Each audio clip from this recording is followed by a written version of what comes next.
Hello, Cardinals Signs, and welcome to your readings. I decided on an order of, it was what? Water, air, earth, fire. So Cancer, Libra, Cancer, hello? Cancer, Libra, Capricorn, Aries. Aries. What? Aries. P-E-C-T, goodness. I can't even. Trying to make sure. Oh, I see the gazelle. Oh gosh, I hear Chino squeak toy. So I'm gonna do. I know it's been a minute, Cardinal Signs. I'm gonna do. I'm gonna pick.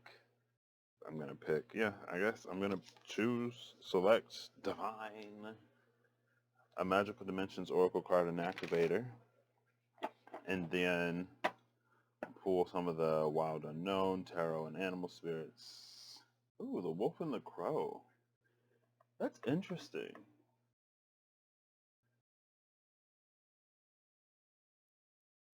Okay, and we'll go from there. So Cancer, I'm timestamping you at the zeros. Oh, you can see a lot of this. I know I'm sacrificing some, incorporating some longitudinal to get some latitudinal. I think that's how this works.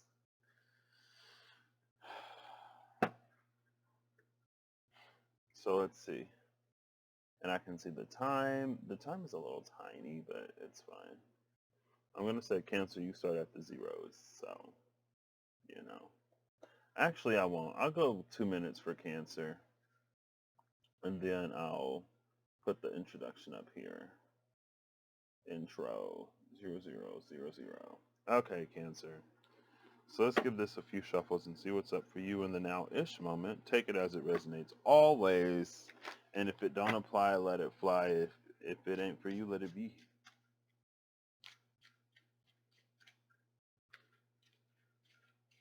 So for the collective of Cancers, oh, there are my reading glasses. I couldn't find the other ones. Magical Realms, Cancer. I'm a little surprised. Okay. Bottom of the deck is Illumination. Illumination in Magical Realms.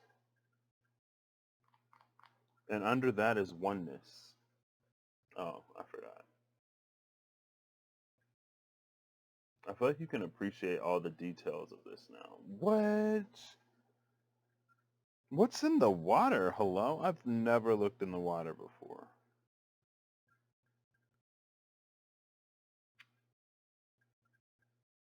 It doesn't look like a reflection. That's interesting. We see the Buddha from contemplation up here in the top right of the card. But there's something in the water? Autofocus, please. Please. There we go, ish. There's something in the water that isn't a reflection of anything else. And that's very interesting. Is that you, Cancer?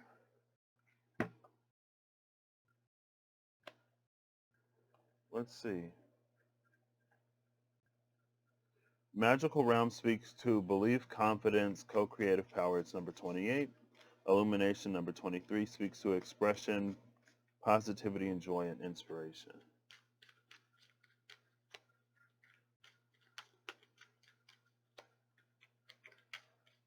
Oh my gosh, the tarantula. This thing I see all the time. I'm actually going to go bye-bye. I see this tarantula like all the time. And the tarantula for me has come to be this energy of, yeah, it's exactly this. It's this unicorn energy. I think it's you, Cancer. I think you're the thing in the water that doesn't reflect anything else.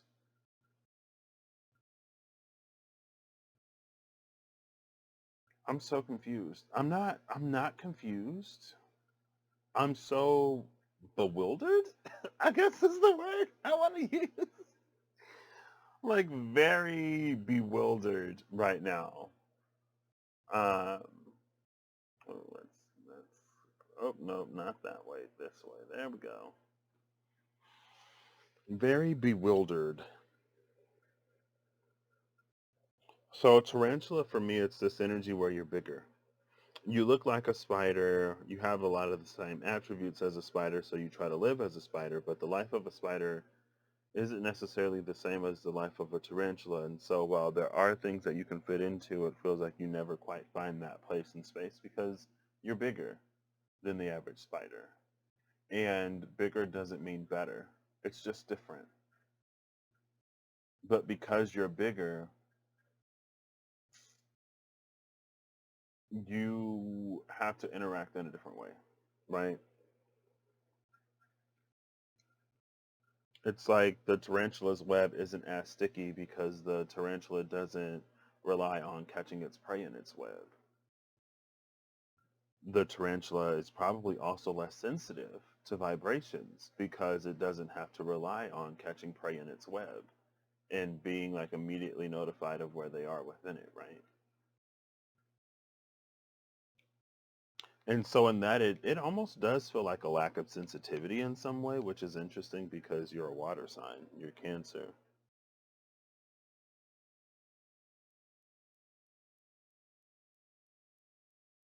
But there's something again, it's about like not reflecting anything else. It almost feels a little lonely. It feels a little sad. So those are this oneness. It feels like it's time for you to be at one with yourself by not, it's like not needing to be like other people in a way.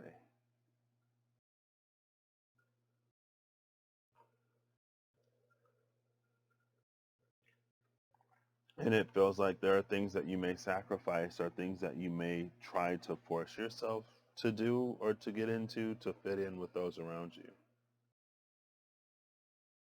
But yours is an energy that should be welcomed as it is, right?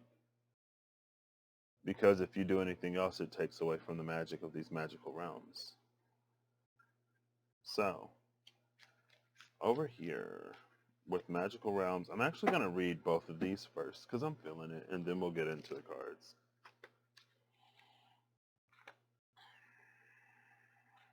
So, magical realms. Magicare. How do you say realm? I think Maho is like magic, and Sekai is world. So Maho Sekai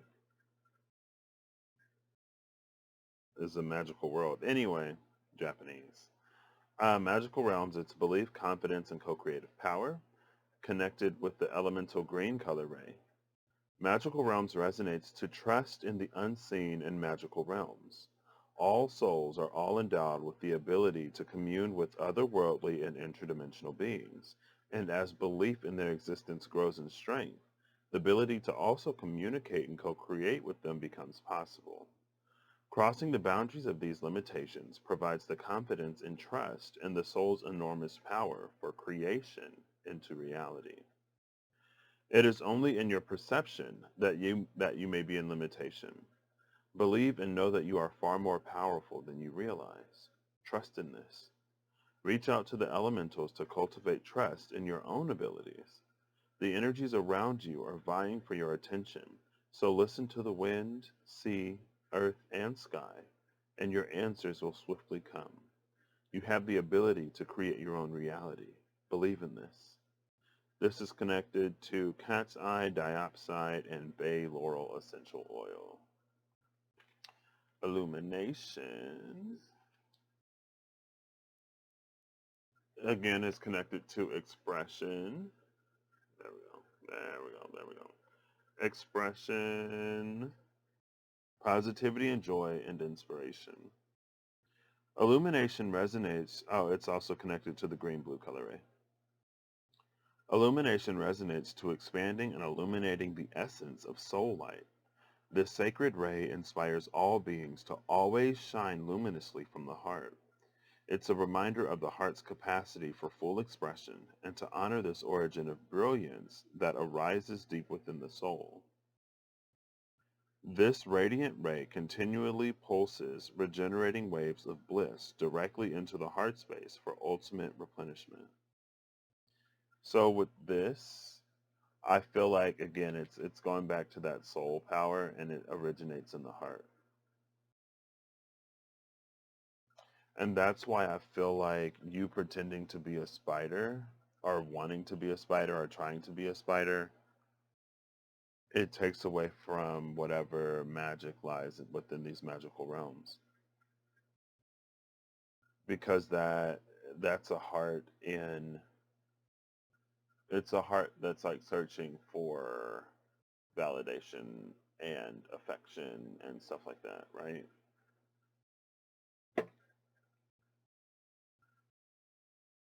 And it's like instead of seeking and finding, it's about like discovering it within to discover it without.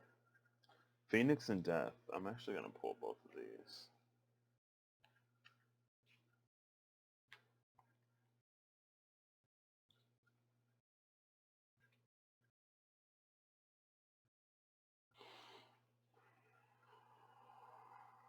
I guess I'm going to shuffle this way now.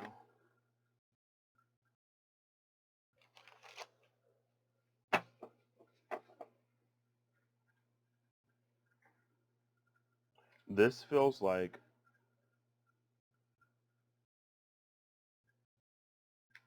a phoenix who can't stay alive. It's like as soon as you rise, you fall to rise again.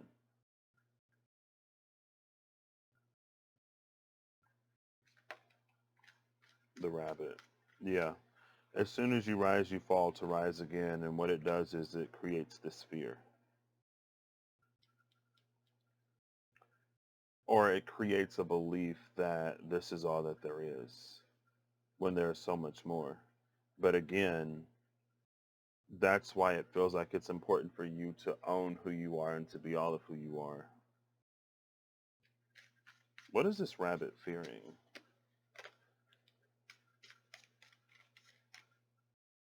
The dragonfly and the starfish. I instantly noticed how the lines on these two cards are very similar.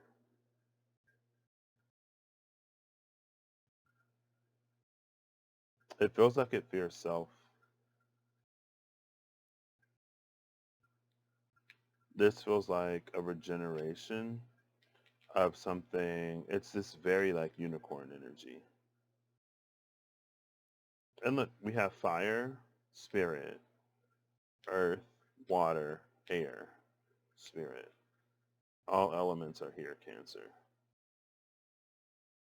And I feel like it's all within you. But somewhere in this phoenix death, it's like a premature dying for the phoenix. But the phoenix is going to be reborn, so it's okay, right? It's like physically, it'll be okay. But mentally, emotionally, this phoenix is going through some things with these premature death cycles. And I feel like that's what establishes or creates all of this hesitation to be the unicorn. So this could also be, it's like because of a fear of not finding acceptance or because of wanting your path or yourself to be something that it isn't or that you aren't. Can we focus, please? Goodness. 1 second, y'all. I'm going to see if I can get this to... There we go. I just... There we go. What are you focusing on? Because you wish that your path was different or that yourself was different, it feels like this is you. It's like whenever the spark gets too bright, you douse it.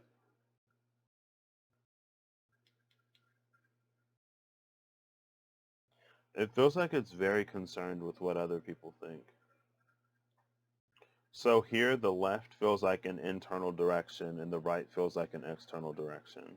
The rabbit's looking outside, even though this is within you. Maybe there's also some kind of trauma associated here. Maybe there's some kind of trauma here, and that's why you don't stick out too much. It's interesting because it almost feels Aquarian, but it feels like it's afraid to be Aquarian. I don't know if you have Aquarius in your chart. It almost feels a little Chiron in Aquarius. Well, not necessarily, because I think a lot of people have that. If I stick out, it's like the nail that's the highest gets the hammer, right? And so you try to keep yourself down so that you don't get hit by the hammer.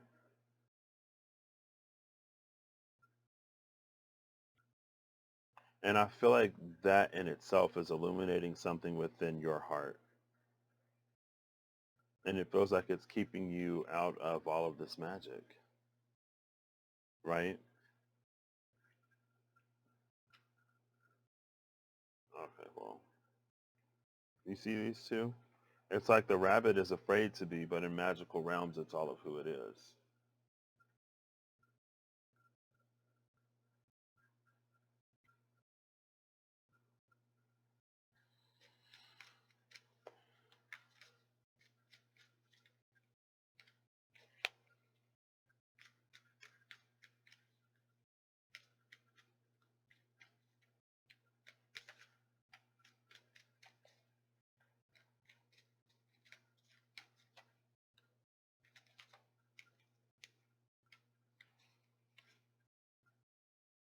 The bear.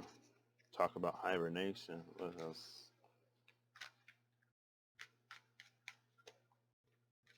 See, yeah, there's something more here. Because this isn't water dominant. Like water is present, but there's a fair mixture of elements here. Fire, spirit, earth, water, air.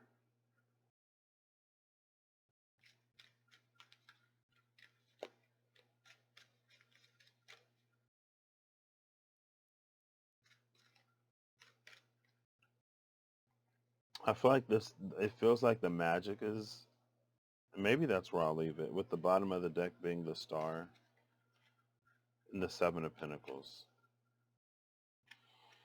I guess I'll just set this here. The Son of Swords. Casting a shadow on illumination. Interesting. So, it feels like the magic is in hibernation because you keep yourself in hibernation. It feels like at one point it was the world. It feels like at one point it was something external to you. But then you've internalized how you were treated, and so it's led to a very like self-defeated attitude. It's gotten your mind or your heart to work against you in a way because it believes it's keeping you safe, right? And so as you hide yourself away and as you sort of stay in the shadows instead of stepping out, right, with this illumination, it keeps these magical realms sort of like separate from you. It keeps it all dormant. And that's the thing here. Again, it's like there's something here that doesn't reflect anything in its environment, and it feels like it's you.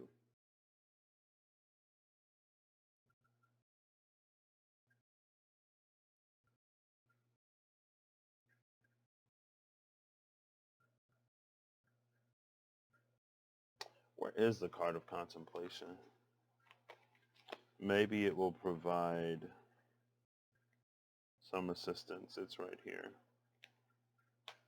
Is that Ice Queen? Oh my gosh, it is.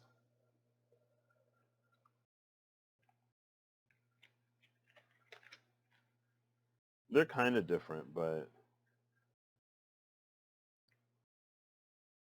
yeah. Okay, you see that? So it feels like in the card of oneness, this Buddha is sort of above everything physical.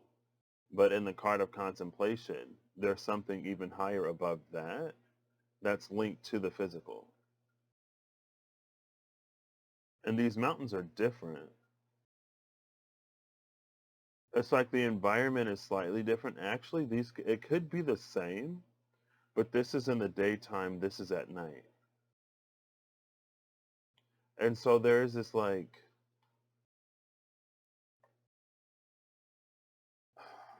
an energy of like inversion almost. Because it feels like as you go higher above, you end up in the below. There's a card in the Mystical Shaman Oracle. I think it's in the Mystical Shaman that has it's the one in the pool, misty water looking whatever.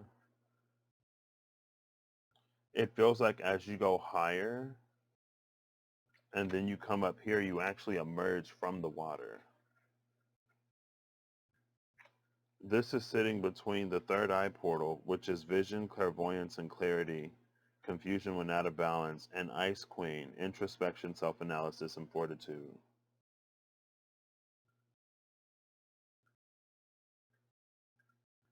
So it's like as you come into all of who you are and as you own it, as you become fixed in it, then you start to see outside of you things that actually do reflect you. And that's why it's like as you go up and then you go up again, you actually end up in a space similar to where you were at first, but it's different.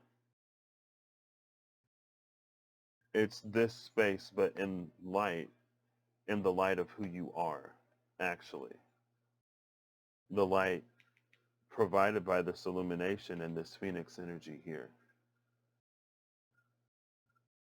It feels like as you come into a space of rebirth and as you allow that rebirth, rather than like snuffing out the flame every time it gets a little bit too bright, then that regenerative, restorative energy, it ripples outside of you.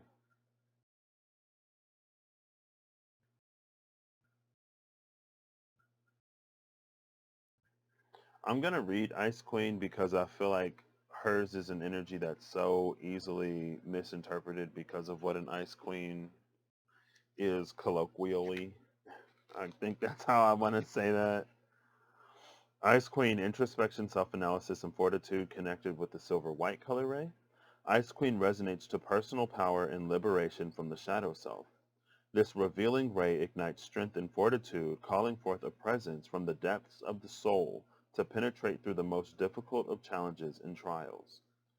Fusing a bridge between the powers of nature, soul light power, and the darkness that is a part of the light itself, a new butterfly is born as it sheds its old self and steps into the newness and light of its own being. The oracle interpretation is, go into a space of deep inner reflection, for it is a time of going within, and is required in order to face the shadow self. Perhaps you need to retreat and do some self-growth exploration. If you feel lost or confused about your situation, just go within. It takes strength and courage to reveal the truth, and sometimes the shadows attempt to hide light from you. Honor both the light and dark, but choose light.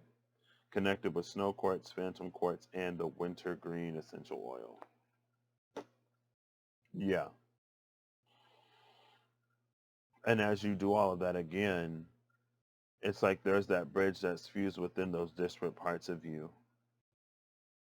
But then it's also like there's a bridge that extends to your reality.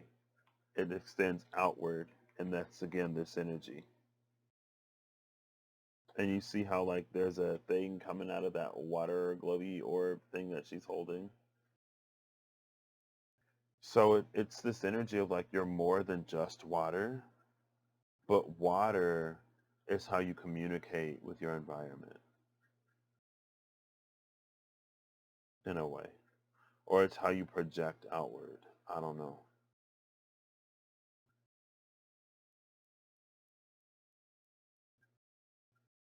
It feels like this is your shadow side coming to snuff out the light before anyone else does it or anything else does it.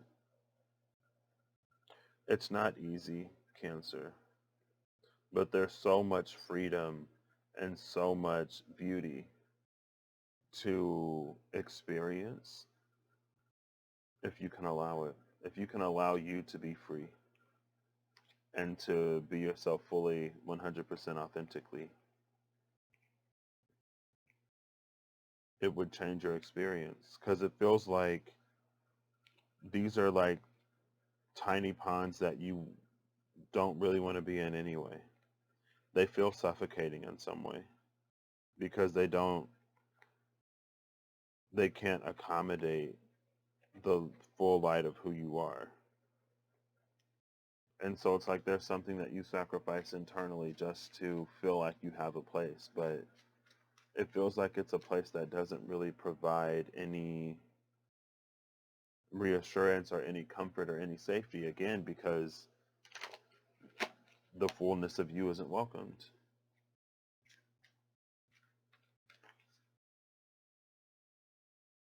But it's something that you do incrementally, right? You don't necessarily have to change everything overnight. If you can, amazing, right? It's like the stars build up until boom. It feels like it's trying to unlock something, honestly. It feels like the star is trapped in the pinnacle. And like there are these very minor twists and turns. It feels like it's trying to like unlock it and then the star just like pops out. And this is the star as it's like sort of released, right? 7 and 17. So there is a 10, a Wheel of Fortune, a completion of one cycle and the beginning of another one between those two. The way that you used to do things and the way that you will in the future. So that's what I got for you, Cancer. I hope you have a good whatever whenever you see this. I hope you're acting in alignment to make all that you wish to experience your reality. And I hope that whatever you need along your path, your journey, your way, you find it. I hope that if you get a chance to sit it out or dance, that you'll dance, because you deserve it. And you're worth it.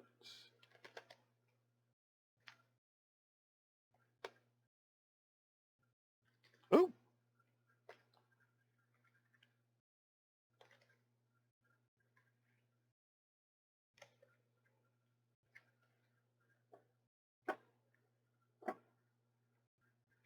Ooh, Beaver. Guess we're going to Canada.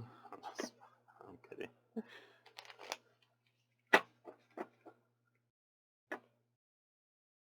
I wonder why my brain went, oh, Beaver, Canada, instead of like moose. But it's fine. So, air. Next should be Libra. And I'll say, Libra, you start at 29 minutes. Libra, Libra, Libra. How far art thou, Libra? How are you? Cardinal air, which is interesting. Holding the energy of justice, which is interesting. It feels like, I guess it's not necessarily important for this, but it feels like Aquarius. It feels like to me Aquarius is shifting into a role of justice rather than Libra. And it feels like that's because Libra maintains a balance. But right now we're trying to like shift into something higher. And it feels like Aquarius has the foresight to do that. So maybe there's something about expanding your vision, Libra, or looking a little bit further out into the future. There's something about um, it's having foresight, but what does that mean? Considering the impact of something, before you do it. Because it feels like your like knee-jerk reaction is to maintain something. But again, it's like if that thing is meant to move forward, then your maintaining of it would be stagnating it. And you're cardinal air, so there's definitely a fluid nature to your element. But it feels like you use that, it feels like your cardinal air is a sudden shift in the wind that again keeps something exactly where it is. If it's blowing a little bit to the left, your cardinal air blows eastward to shift it back to the right and to keep it at the center of the scale.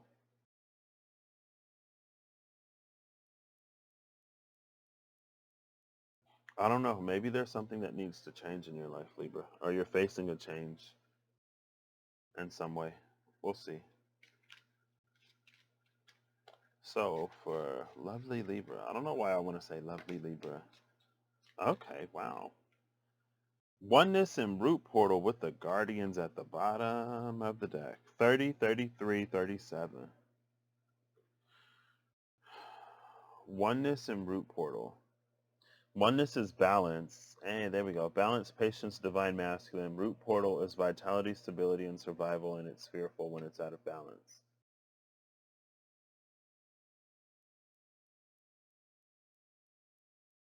Let me hold these up for you.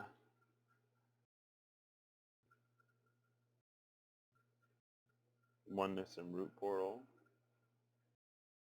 And then the guardians. See, that's interesting because behind the guardians is transformation. The guardians is shielding, defense, and warning, but it feels like you're preventing this transformation in some way. Duh, that's literally what I was just talking about. If things are meant to move forward, but you aren't able to allow an energy of actual change, then you maintaining the balance is actually stagnating this. It feels like this transformation needs to happen, which is why the energy of justice is shifting towards Aquarius. But it doesn't feel like Libra is becoming the star. Where is Libra shifting to? That's way too much. Maybe I should have taken it. I'm sorry. Where is Libra shifting to? Okay. That was even more. I think that was either the Vulture or the Eight of Cups. Girl. Where is Libra shifting? Oh gosh. Those hit the table, so we're taking them. Bottom of the deck is the Nine of Cups. Maybe there's an energy, Libra, that was one of some kind of obligation, some kind of duty. And so it feels like maybe there were a lot of desires, personal um, progression that you sacrificed. So now it's time for you to find, do, be whatever it is that you want to be. You've served as the energy of justice long enough, right? It feels like as the energy, or while you were primarily the energy of justice, there was a lot of sort of self-sacrifice that maybe you endured for the sake of others.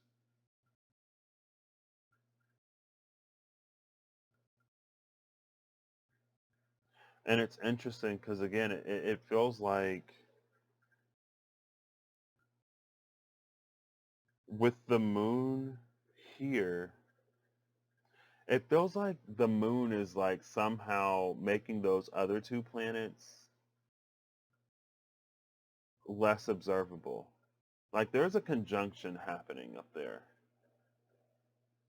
There you go. There's a conjunction happening up there. But we can't see it because the moon is so bright. It's an energy, it feels like, um, when you have like something reflective and there's a little bit of sunlight, it's like a ray of sun that comes in and you can use that reflective surface to like blind somebody. That's what it feels like.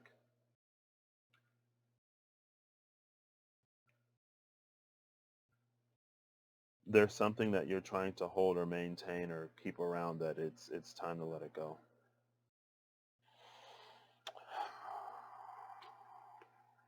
The snake, the Ten of Swords, and the Father of Cups.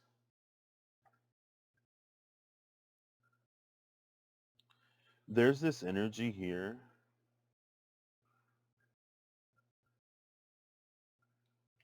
It feels like it's like the snake would shed its skin, but it would still.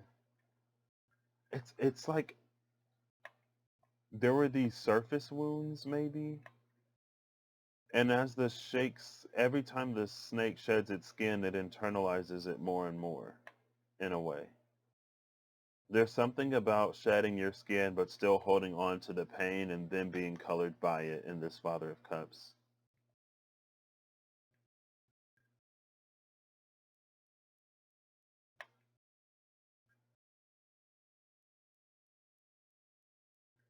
And it feels like a limited understanding of life here.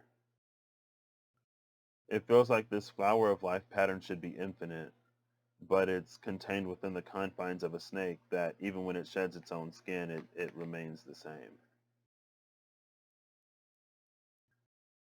So it feels like problems and situations, they just get bigger and bigger rather than being resolved. And again, it's interesting because the energy of justice should like resolve problems, right? Not perpetuate them. But legal systems have been perpetuating certain things for quite a while. Anyway, it's not that it's not about that, but it feels like that's a reflection of Libran energy.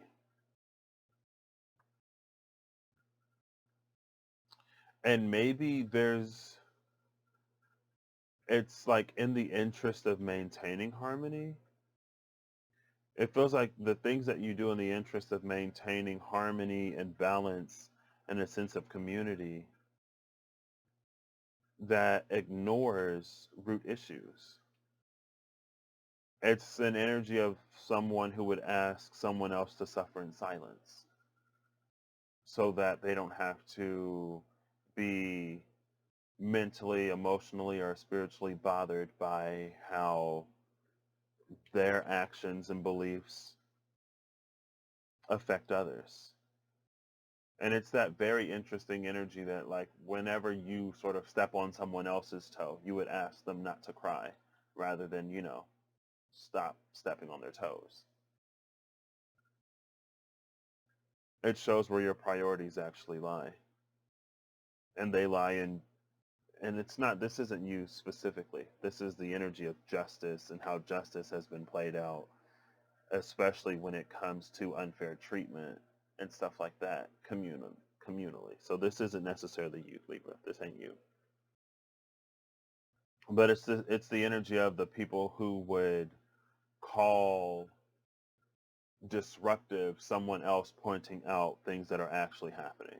The energy of those who would ask others to be silent and to just endure abuse and mistreatment and unfairness for the sake of not disturbing their comfort. And it's interesting because those energies would be called divisive and disruptive. But it's like, okay, well, if you stop doing this, then I won't have anything to like talk about, you know what I mean? It's like, how about instead of asking me to like silently bear the brunt of getting slapped across the face every day, you just stop slapping me across the face every day. Then I won't have anything to talk about, and it's a win-win-win-win-win for everyone, right? Then you don't have to hear it, and I don't have to experience it. That's the thing, and I've been feeling it for a minute. That's the thing about Libran energy, and that's the thing about the number 8, is it feels like it maintains balance wherever it is. It's a buffering energy. But if things need to shift, that's not the energy to do it. That energy maintains. And that's why it feels like there's this energy where things just like they got suppressed deeper and deeper and deeper into the root. Every time the snake sheds its skin, it plays out exactly the same. Nothing changes. Because justice wasn't meant to change anything. Justice was meant to preserve the status quo. Justice as a system, like many other systems, were meant to uphold certain things.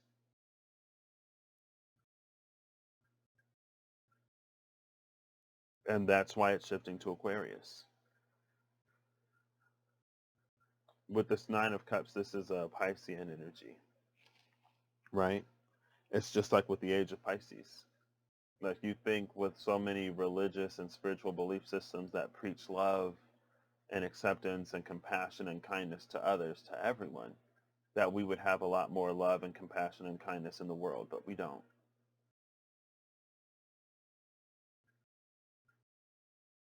You would think that with so many systems of justice, there'd be more justice in the world, but there isn't. So it talks about the core of these systems and it's like what is actually being protected by those. The Lovers, the World, the Elk, the Father of Pentacles, the Sun, the Six of Pentacles, the Nightingale, the Nine of Wands, and the Ace of Swords. Nine of Wands was actually at the top of that first bunch of cards when I was like, I'm not taking this. And I was like, oh, I should have taken it. The Nine of Wands was at the top of that.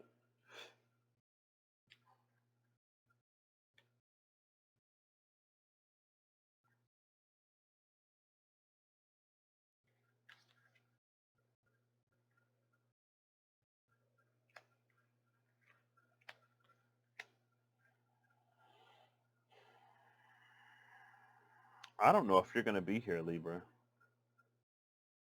or if this is just the energy surrounding Libra collectively.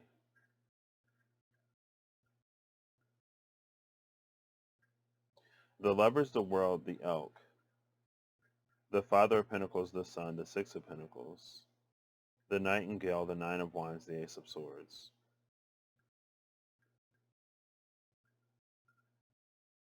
So this Ace of Swords is different than this Ten of Swords. Ultimately, it's going to lead us somewhere different rather than preserving whatever this is.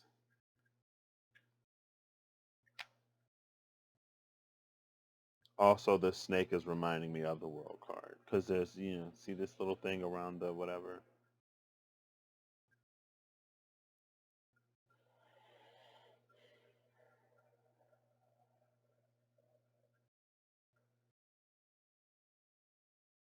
This is interesting.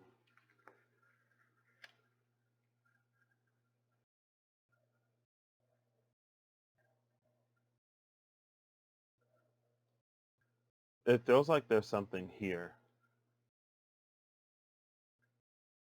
between the Father of Pentacles and this elk. Because they're very, very similar energies, but they're looking in opposite directions. But in one direction, it's a world for lovers. In the other direction, it's the Sun and the Six of Pentacles, where everything grows. So there's like both of these are the same.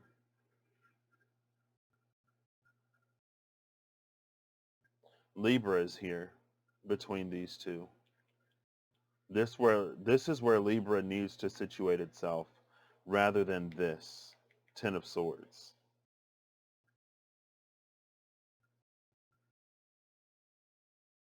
So it's this. This is how this works. If I can slide this in here, please. There we go. This is how this works. This is Libra. Libra, this is you. The Nightingale, the Nine of Wands, the Ace of Swords. And as you shift where you sit on the scale of experiences, now it's like it balances out the Sun and the Six of Pentacles with the World and the Lovers. Because again, like Libra and energy, especially the way it's been, it's like it's a buffer. It doesn't allow for anything to change too much. It maintains and it stabilizes. It fixes, it corrects. But again, you want to be careful of where you fix yourself. Because if you fix yourself in deficit, you'll continue to experience deficit. And that's why some larger systems need to be revisited. Because at the birth and conception and inception of a lot of those, the world was different. Societally, we viewed people as different. And so it's like those systems are doing what they were built and established to do. It was never really supposed to be for, like when they say liberty and justice for all, we have to keep in mind that, at one point in time, women weren't really considered a part of the all, and a lot of minorities weren't considered a part of the all. And so the all isn't necessarily a reflection of everyone.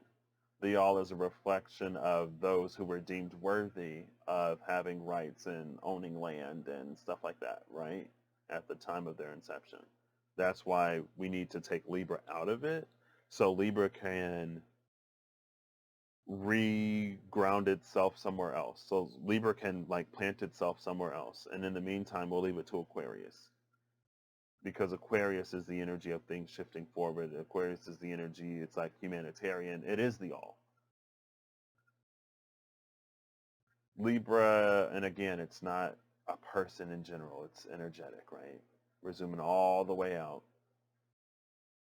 A Libra all has an asterisk that says these specific people. An Aquarius all is everyone. And right now we need more everyone. This is the sum.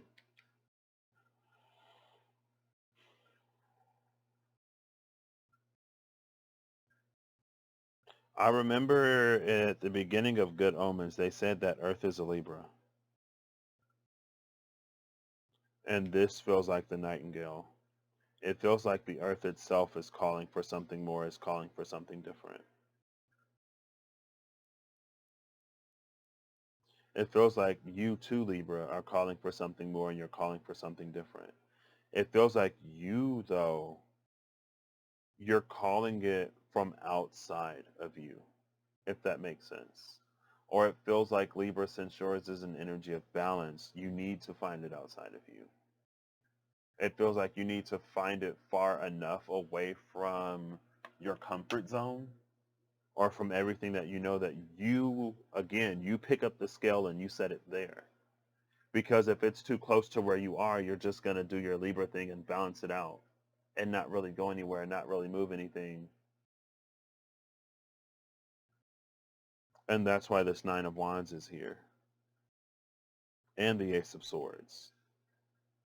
It feels like it has to be so radically different that it just, in some ways, it may completely uproot you. But it doesn't feel like it uproots you in a way that is mental, emotional, or even spiritual, which is what makes it so interesting. It feels like mentally you're kind of sort of already there. Emotionally you're ready for it. Spiritually you're calling it. But you just can't get it to come in like physically, or it doesn't really ground itself physically. And again, it's because the earth is a Libra. So the earth itself is going to have to sort of like, it feels like it it feels like the earth moves under you rather than you moving on earth. It feels like you're the Planet Express ship from Futurama. You move the universe around you, you don't actually move. Because it's a scale, right? And I know Russ, he's like, Libra is the only thing in the zodiac that is like inanimate. You're a scale. You're not going to just, magically sprout legs one day and like you're in Beauty and the Beast, right? And those were originally people. They're inanimate objects that have souls because they were once animate. And I'm not saying that Libra doesn't have a soul. That's not what I'm saying at all. It just feels like Your experience has been one of balance, balancing, maintaining, and keeping. It's like if you're a black hole, and you're not a black hole, but it's an energy of like a gravitational electromagnetic field. If you're a black hole and you suck in everything around you, if it's too close to where you are, it's like you'll just pull it in. You'll pull it in, you'll balance it, and it's like it zeroes out. You zero it out. That's why you have to be like moved somewhere else. And like this is your movement. This is how you move, Libra. From these, like always repeating the same more or less. Even when you grow and evolve, you hold a lot of the same within you.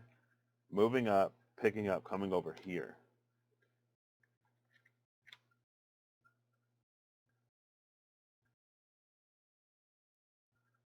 It's like where the sun is always shining and love is everywhere you look, rather than experiencing this. And again, it doesn't feel like it's so interesting in how it feels like it's completely different, but it doesn't feel like it takes you out of your element. It honestly just feels like something that maybe you're not able to do yourself. And that's fine. And we don't necessarily need people. We don't necessarily need a specific whatever. It feels like it's a collaboration of things. It's a multitude of things that get you here. And again, it's fine.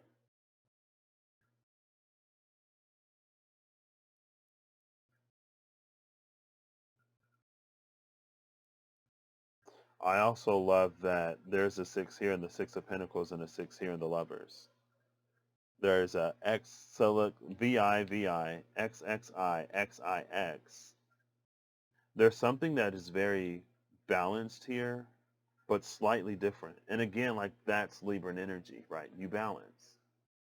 So instead of a XXI, you have a XIX. You just like shifted it around a little bit. These are exactly the same. These energies are the same. One is an elk, one is a deer, right? But they're very similar. And like this is why when you were here, you always it feels like you experienced more of the same. A little bit better sometimes. Some things a little bit worse. Some things just like jumbled up and scrambled. And it may be something that's done because again, it's 9 wands, right? So there are like 9 different levels. It may be something that you do incrementally to get over here. This is where you plant yourself, where the sun is always shining and the love is abundant in your universe. That's how that transformation happens. And then when you come into this space, now it's like Libra can get back to being justice because this is what is to be maintained, at least for a time. That's what the guardian of transformation is. It feels like a stopped wheel of fortune. But it doesn't stop the wheel, it fixes the wheel. It feels like a fixed wheel of fortune. You fix the wheel of fortune over here instead of fixing it over here. You know what I mean? I feel like I've reiterated and reiterated and reiterated my point.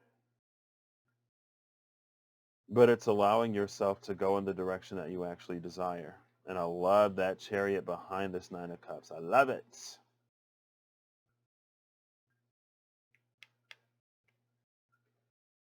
So that's what I got for you, Libra. Allow yourself to be moved. Allow yourself to experience better. And like, don't be so hard on yourself if it feels like you are seeking something outside of you. Because again, according to this, you kind of are. And you're kind of meant to be experiencing something completely different. Something that you can't explain away and turn into what you were already experiencing. We're picking up the scale and we're moving it and we're setting it down somewhere else. Our spirit is doing that. Spirit is collaborating between people you'll meet, places you'll go, experiences you have to pick you up out of this and to put you in the middle of this. And it, again, it may happen incrementally, but this is where you want to fix yourself. And then again, then you can play justice. Then you can be those scales. Balance it here. Don't balance it here.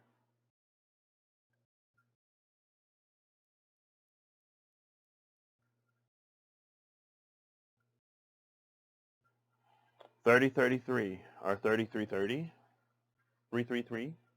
Threes are catalytic numbers for me. And a catalyst is something that changes something else, but it in and of itself is not changed. It feels like a trifecta of catalysts.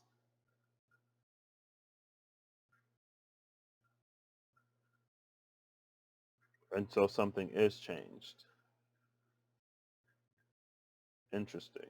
Oh, that's also this. These three, and these three. This is another 333. So the world, the sun, and the nine of wands. It's the center of these.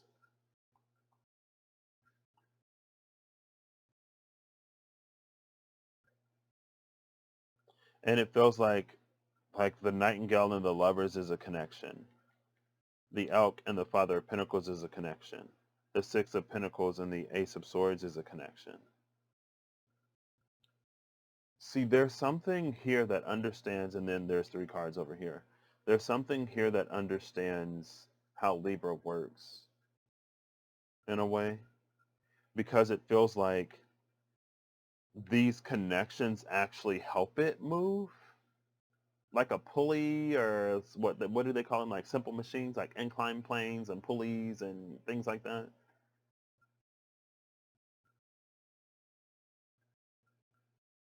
It reminds me of one of those, the mine carts, but the ones where you have two people on different sides and you push the thing up and down and it gets the cart to move along the track. It's very like, it's like I wish I had another hand, because it's very like, okay, this moves from here to here, right? But it's very like,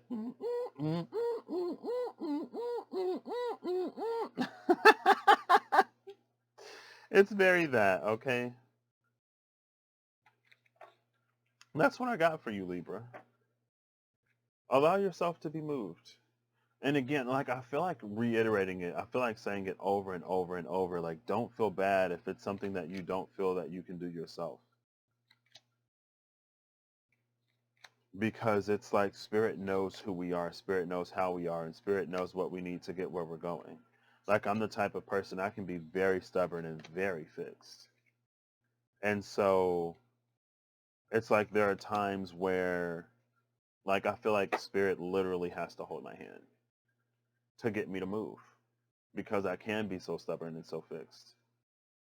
And I'm the type of person, like, oh, that's funny, because I had a dream about one of these people last night. I'm the type of person where sometimes I do need someone external to me to motivate me to move.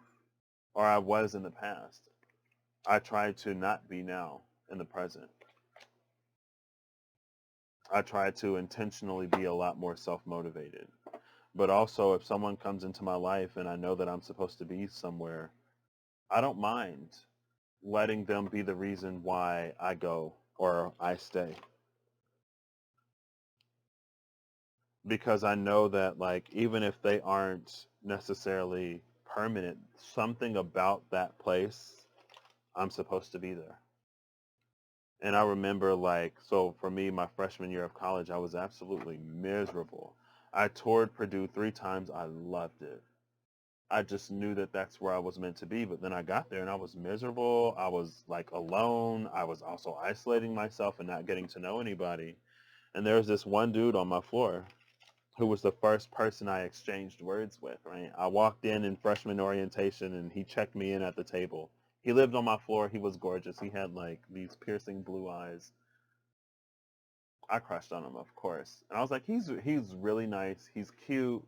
And I was like, if he's my reason to stay here until I find why I'm supposed to be here, then that's okay. It's okay for me, because besides that, like, there's nothing else keeping me here. And so it's an energy of like a temporary anchor for me. I'm like, if this temporarily anchors me to something that I know is for me, then I'll allow it. And I won't feel bad about it because I know that I'm going to find the actual reason why I'm here. And it got me to where I am here today. So, you know what I mean? Whatever you need and however you need it, don't feel bad. Especially, it's like allow it to work for your benefit instead of working to your detriment. And maybe don't be fixed on it. But it feels like when you get to that new place where you plant your roots and you maintain, you'll know. Oh, Libra. Oh, Libra. Goodness. Was that really like 40 minutes? Okay. All right. Well, that's fine. I don't mind giving you time, Libra. You do so much for so many, right? You maintain. Good job. Oh, gosh. You can see my leg. You can see my little box of great value cereal. It didn't go away. It didn't go away. I know how to remedy this. Boom. And I just boop, boop, boop. See? See? Now you don't see any of it. Or you see less of it. It's fine. I could have left that as it is. I say as I continue to nudge this. Oh, you can see my hand. I've gotten too far. I've gotten too far. There you go. Okay.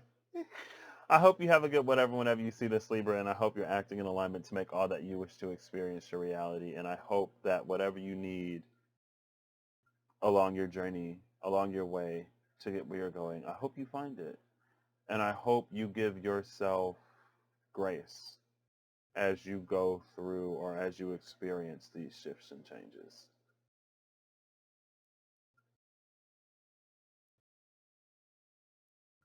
Okay. Capricorn, I'm going to say you start at 102:20. Cappies, Capricorns, Capricorn, Capricorn, Capricorn. Higher perspective in the promise. Okay. Bottom of the deck is forgiveness. Ooh, Capricorn, where are we going? Hello? Yeah. Okay. This feel like love. What's that one song? Ooh, I can feel it coming. Ooh. It's Friendly Fires, I think. Ooh, can you feel me going? Ooh. Sorry, Capricorn. I'm a little bit distracted right now.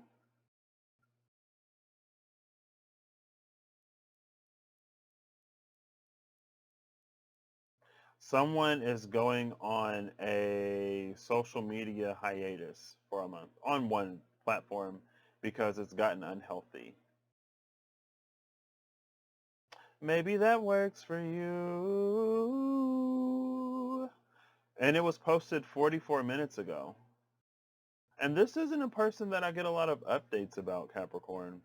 The actual post was posted 13 hours ago. I got the notification 44 minutes ago. 13 is a 4. There's a little bit of a 444. None of these are a 4. You got a 21-3, a 38-11, and a 16-7. That would be 18, right? 1 and 6, 7. 2 and 1, 10. 3 and 8, 21.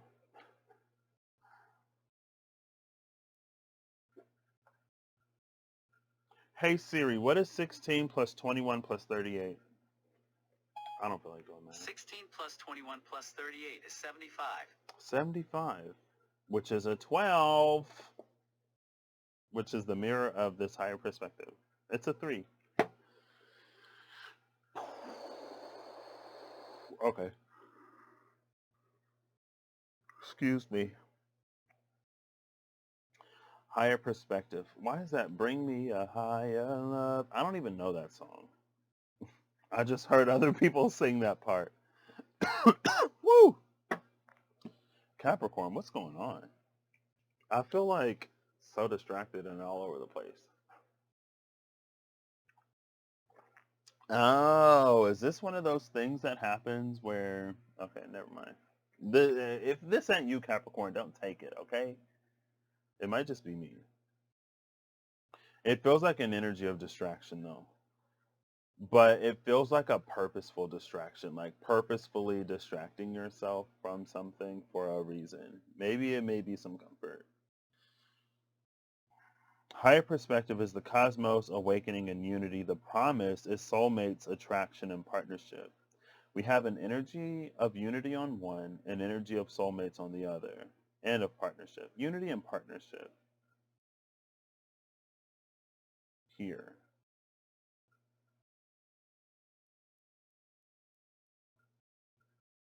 Capricorn, what is this?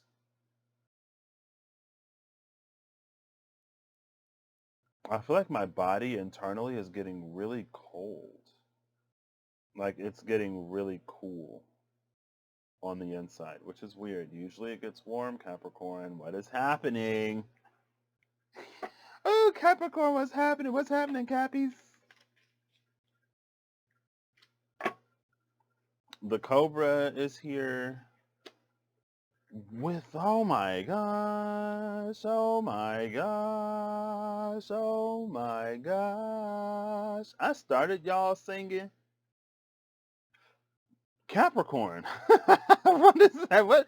What's happening with? I feel like Cancer at the jump was like, "Whoa, Cancer, is this you really?" Capricorn, this doesn't feel like it's not you. I'm just like, what? The Cobra, the Cosmic Egg, and this Ten of Cups. There's something within you, Capricorn, that needs to be reborn in order to allow for this Ten of Cups situation to happen. The Cobra is a teacher and an instructor. It's a guide.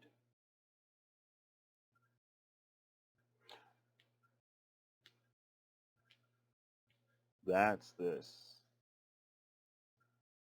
The guide with the higher perspective. That makes sense. It also feels like this could be a future version of yourself, a higher version of yourself, or someone or something that's calling you to a higher version of yourself, Capricorn. It feels like you're still growing and developing. This is like fully grown. This is mature. It's more mature. It feels like there's still more growth to do beyond this, but it's something that you'll experience in real time, in real life, right? It feels like there's something that you're carrying within you, and it's this. This is inside of this egg. But you have to let it, it's like it's time to let it mature. It's time to let it grow. It's time to let it germinate. It's time to let it blossom and bubble, Buttercup. Powerpuff Girls. That's the Powerpuff Girls. Capricorn, I'm sorry. I don't apologize, Capricorn. This is me. I guess you get full Patrick, singy and distracted and all over the place, and it's time for you to be full Capricorn too. I love the otter. Let's just say and be playful. I don't have to take it. Okay, there's the snake. The snake and the worm. I should have taken the snake. See, look at this. This is Kundalini.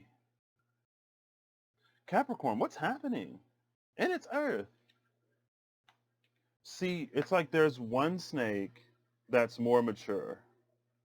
This worm is the other snake, but it's inside of this egg. The egg is the cocoon to turn the worm into another snake, to coil around the other way, and then it becomes this Kundalini energy. I'm going to go looking for the stingray because, oh goodness, hopefully I find it. There's a lot of cards here. It holds Kundalini for me. Oh, it's right here. Between the deer and the bear, both earth energies, with the bat and the high priestess outside of it. It's a hanged man, and I'll take these two. Four of Pentacles and the Moon. I'm not going to take these. Four of Pentacles is also a Capricorn energy. I forget what planet it is in Capricorn. I don't know. Maybe Saturn in Capricorn. Who knows? I mean, somebody knows. I just don't know. I don't have the deck with me. I'm not using the deck that tells me these things.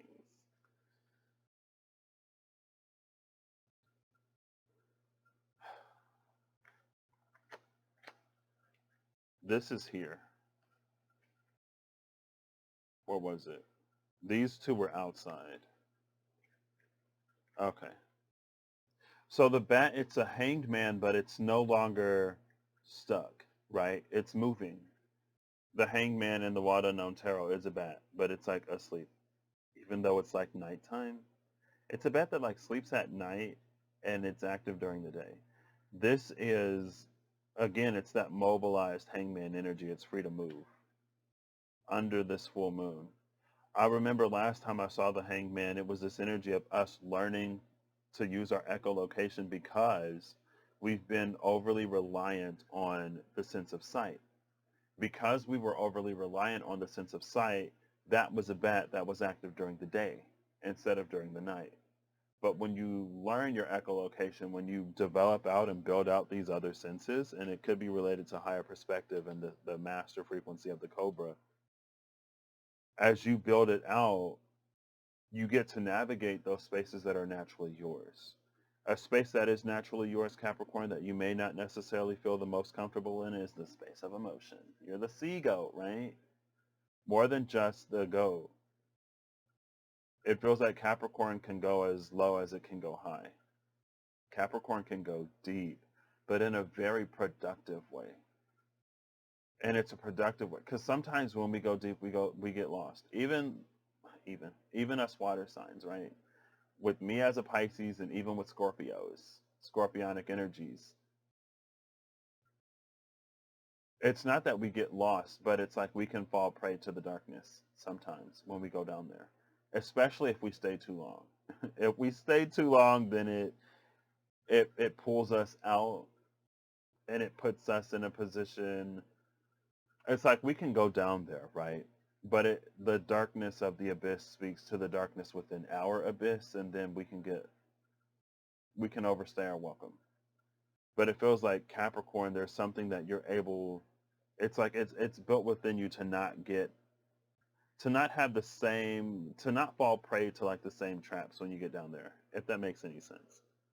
But you got to be comfortable getting down there. That's what this bat is for you. It allows you to navigate that space in some way. The High Priestess is a white tiger in the Wild Unknown tarot. But here, with the moon on the third eye, it's internalized that guidance system. Again, like this bat that's learned to use its echolocation, it no longer depends on the crystal ball to divine something. It can do it within it. Like the third eye is this tiger's crystal ball, and you take it with you wherever you go. So the cards that came out around the stingray, it's the deer and the bear. And so I don't know if you can see it, but you can with this camera that focuses. Boom! You see that Kundalini energy? See, it starts here and then like there are two purple snake heads that go in opposite directions. Oh, thank you, Rob, Ream, and Russ for these cameras. Oh, look at that autofocus. I love it. Okay, can you focus down here now, please? Oh, do I have to guide the focus down? Boom, boom, boom, boom. There you go. Hey, I just learned something. Thanks, Capricorn.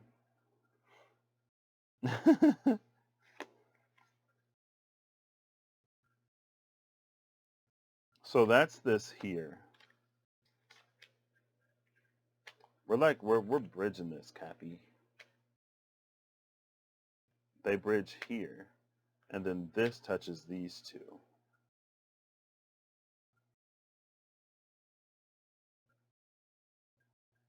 And then these come down here, maybe? I don't know. Actually, this was on this side. This was on this side. The bear was first, and then the deer was under it. NG. Ng. Ng. I feel like that's a thing. Ing. Boom. Oh, and it's kind of Kundalini. The Ing rune. That's the one, like, I never knew the name, but Russ pulled it recently. I was like, oh, that's the name of that rune. I'll Google it so I can show you a picture on my cellular device.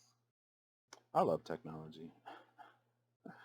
I do. I do. An Ing rune poem? What? Ingas or Ingwas, also known.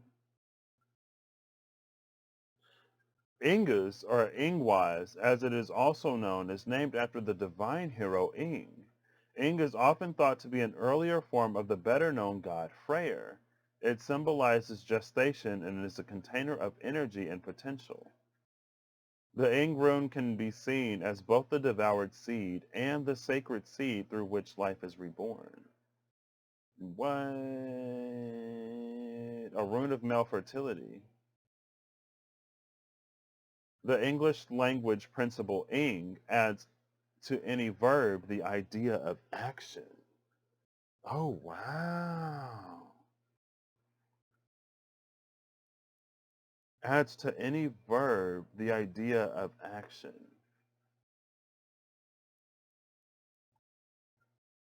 That's Ganunga Gap. That is not ing. Hello?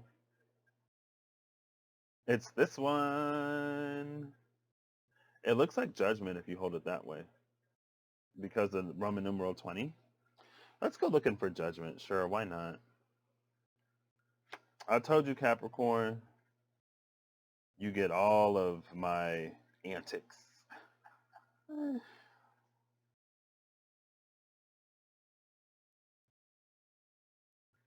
See, here's the high priestess with her crystal ball. She doesn't need it anymore. Her third eye is her crystal ball now.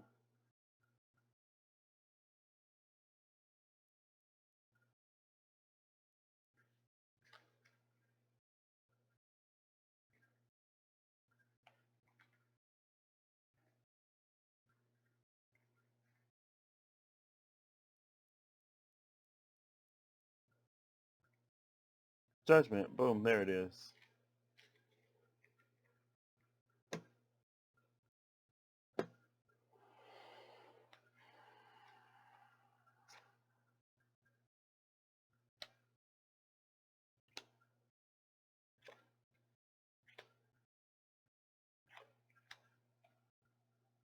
I'm feeling this. Feeling this shape.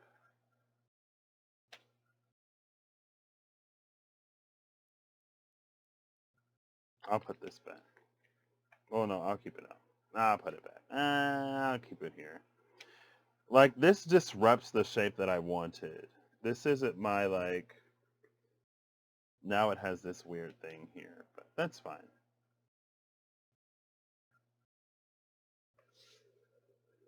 And then we have Aya with EA. Aya and A with EE. Ing, Aya. Aya is Earth. Gotta do some more Googling. I'm being resourceful, Capricorn. Are you proud of me? Sorry. Aya. Not EA. Goodness. Goddess.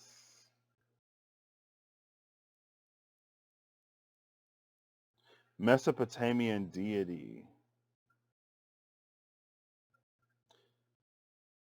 Sumerian Enki. Mesopotamian god of water. Ooh, it's a god. Sorry, Aya. Akkadian is Ea, Sumerian Enki, Mesopotamian god of water, and a member of the triad of deities completed by Anu and Enlil. From a local deity worshipped in the city of Eridu, Ea evolved into a major god, lord of Absu, also spelled Abzu, the fresh waters beneath the earth. although Enki means literally Lord of the Earth. In the Sumerian myth, Enki and the world order, Enki is said to have fixed national boundaries and assigned gods their roles. According to another Sumerian myth, Enki is the creator, having devised men as slaves to the gods. In his original form as Enki, he was associated with semen and amniotic fluid, and therefore with fertility. There's male fertility again. He was commonly represented as a half-goat, half-fish creature, from which the modern astrological figure for Capricorn is derived. What? Okay. Okay. So yeah, this was supposed to be here. This was supposed to be here. Oh my gosh. I'm shook. I got chills. Okay. See, Capricorn, when we are our full self and we go into our distractions and our antics, it works for us. It works for me, okay? It works for me, obviously, because it led me back to you, Capricorn. It feels like Aya is different than Enki, though. A name holds a lot of things. I had a friend. I'm not gonna say his name, but I had a friend who was very like class clowny, like just loved to make everyone laugh. Who was very cool. But then when we got a little older, he got tougher. I guess he got into a bunch of stuff, and he went by a different name. He went by a different name, and like people were actually, it seemed like partially afraid of him in that name. But to me, he was always who he was. And even my mom, like, she couldn't believe some of it either. And I never personally experienced that other side of him. But I never knew him by that name either. I had heard of him in that name, but that's not the name I knew him by.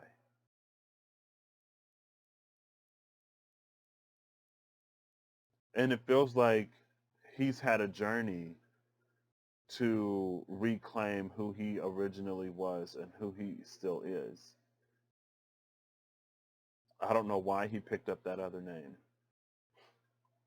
Maybe there's a strength that it gives him too, if he needed it, right?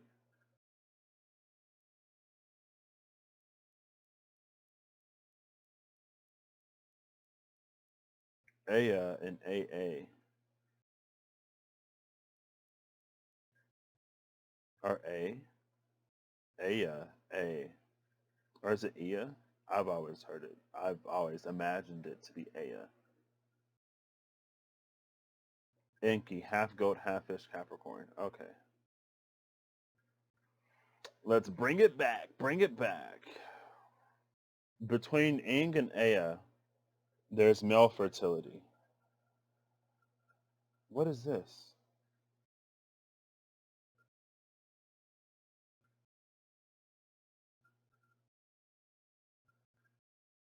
What is this? This feels different.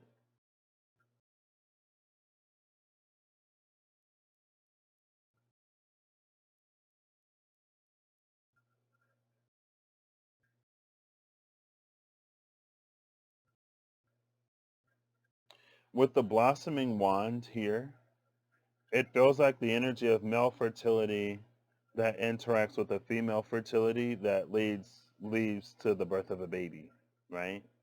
Like this is female, this is male, and the juices mix, and you get a baby inside the womb, and then 9 months later, or whatever the gestation period is for that species, you get a new. This feels like something different, though.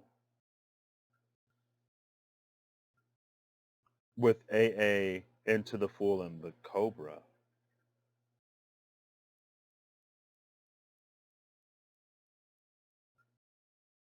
higher perspective. This falls under the higher perspective. This is a part of male creation that I don't know about. And I could try to intuit it, but I'm not. It's the Fool. It's something that we're meant to experience. There's a master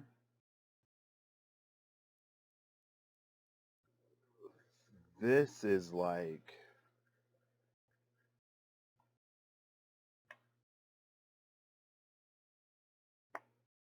see, I saw these two together when I was going through the cards. The butterfly and the Eight of Swords.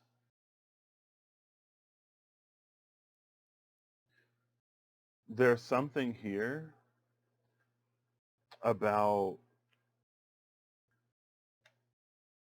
going back. Like, this is a fully formed masculine energy that's been, it emerged from its cocoon in like this world where it's fixed, right? It feels like the butterfly is going back to the cocoon. It's not going to turn back into a caterpillar. It feels like there's a third life cycle. There's a third evolutionary stage to this butterfly, and it's going back to the cocoon to become that.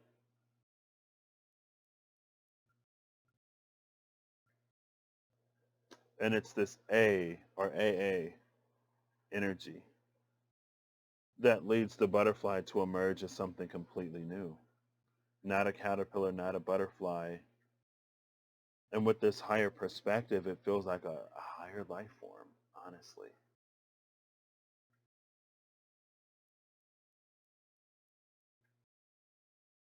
Capricorn, if this is resonating for you, you may be one among the first to begin to embody whatever this higher masculine creative force is.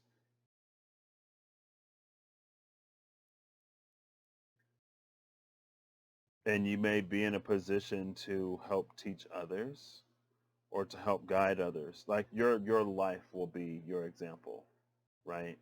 So you don't necessarily have to go looking for people. If they ask you, then maybe you can guide them in that direction.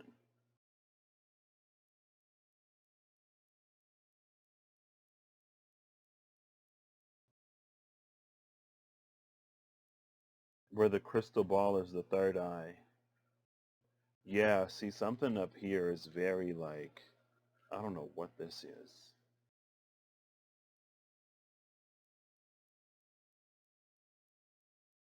That's where I'm going to leave this, Capricorn. I hope you have a good whatever whenever you see this. I hope you're acting in alignment to make all that you wish to experience your reality. That was a ride. And I hope that whatever you need along your pathway or journey, you find it.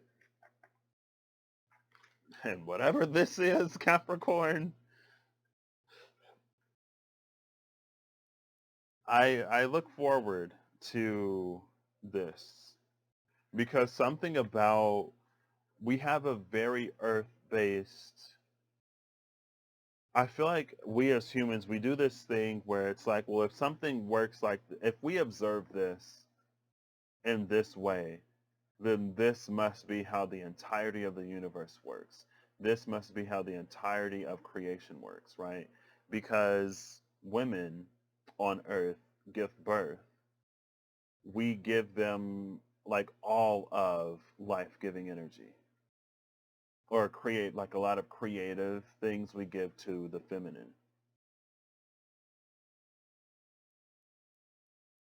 But it feels like in the creation of entire universes, rather than the life that exists within it, there's also the structure, right? There's the material, there's the physical, there's the tangible, there's like the planet, there are the elements, there's the air, the water, and the fire. Where does that come from? The ground that you stand on, or the ground that a planet is composed of, the gas that a planet is composed of, the things that are not the life. What creates that? Maybe that's the masculine influence. And we see down here that masculine energy is associated with creating like structures and governments and stuff like that, right? Very high refined energy. But it may be even higher than that. There's a masculine role in a lot of things that are female dominated. And it's not to take anything away from the feminine or from women, of course. It's just to recognize the limitation of our understanding based on what we observe. And there is a lot that is above us that isn't as easily observable, which is why this higher perspective is important, or which is what this higher perspective can lead us to when we internalize that crystal ball again. I don't know, Capricorn. It's above me. Oh, the deer and the gazelle. Shout out to Miss Remy Healings. Those are my Remy cards. If we see the Mother of Pentacles, that's Reem and Bunny.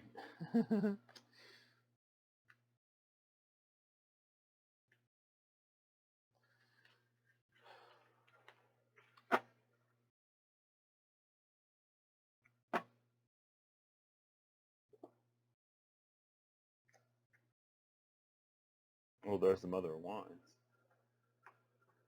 Yeah, see, the Mother of Wands holds the egg, but an egg is nothing if it's not fertilized. Just like semen is nothing if it doesn't have an egg to fertilize. So life itself, the creation of life, is done between the feminine and the masculine. The feminine bears it and then births it. But an unfertilized egg, it's just an egg. It's not a fetus. It's not a person. It has the same potential to create life as semen does.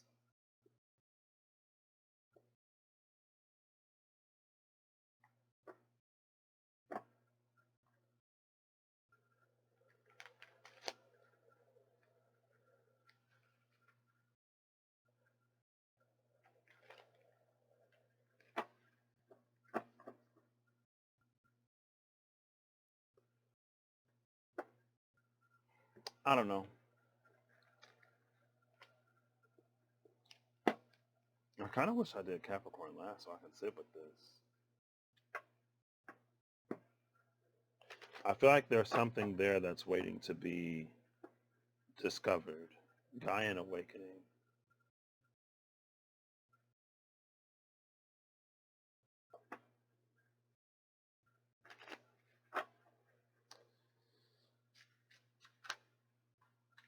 Awakening. Gaian awakening and awakening. With the third eye portal at the bottom of the deck, which is a 39, 12, 3, and a 3 here.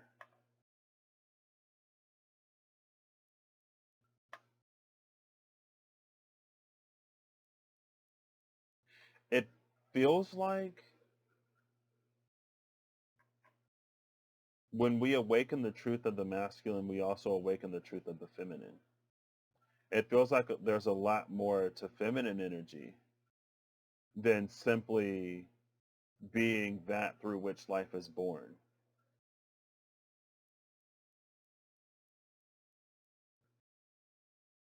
I don't know. It feels like there are pieces to each other's puzzles that they hold, feminine and masculine. And then the crown portal is there, crown chakra. It feels like they hold pieces of each other. And neither is complete in our current understanding of them. But that's beyond me. Okay, Aries, I'm saying your name, Aries, Aries. We are closing the Capricorn. Whatever that was, it was a lot. Aries, Aries, Aries, Aries. I'm going to say you start at 136.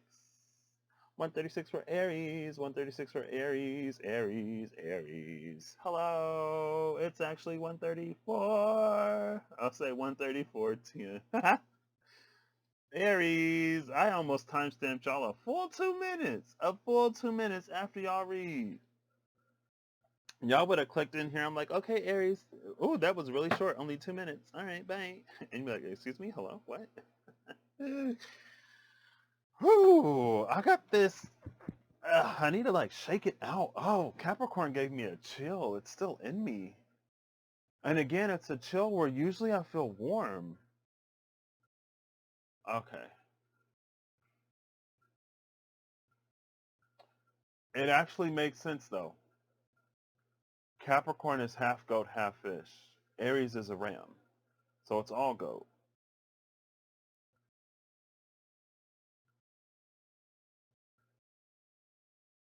It's interesting. It's like Capricorn is half Pisces, half Aries. But this is about Aries. Aries, you might have a connection to Pisces through Capricorn.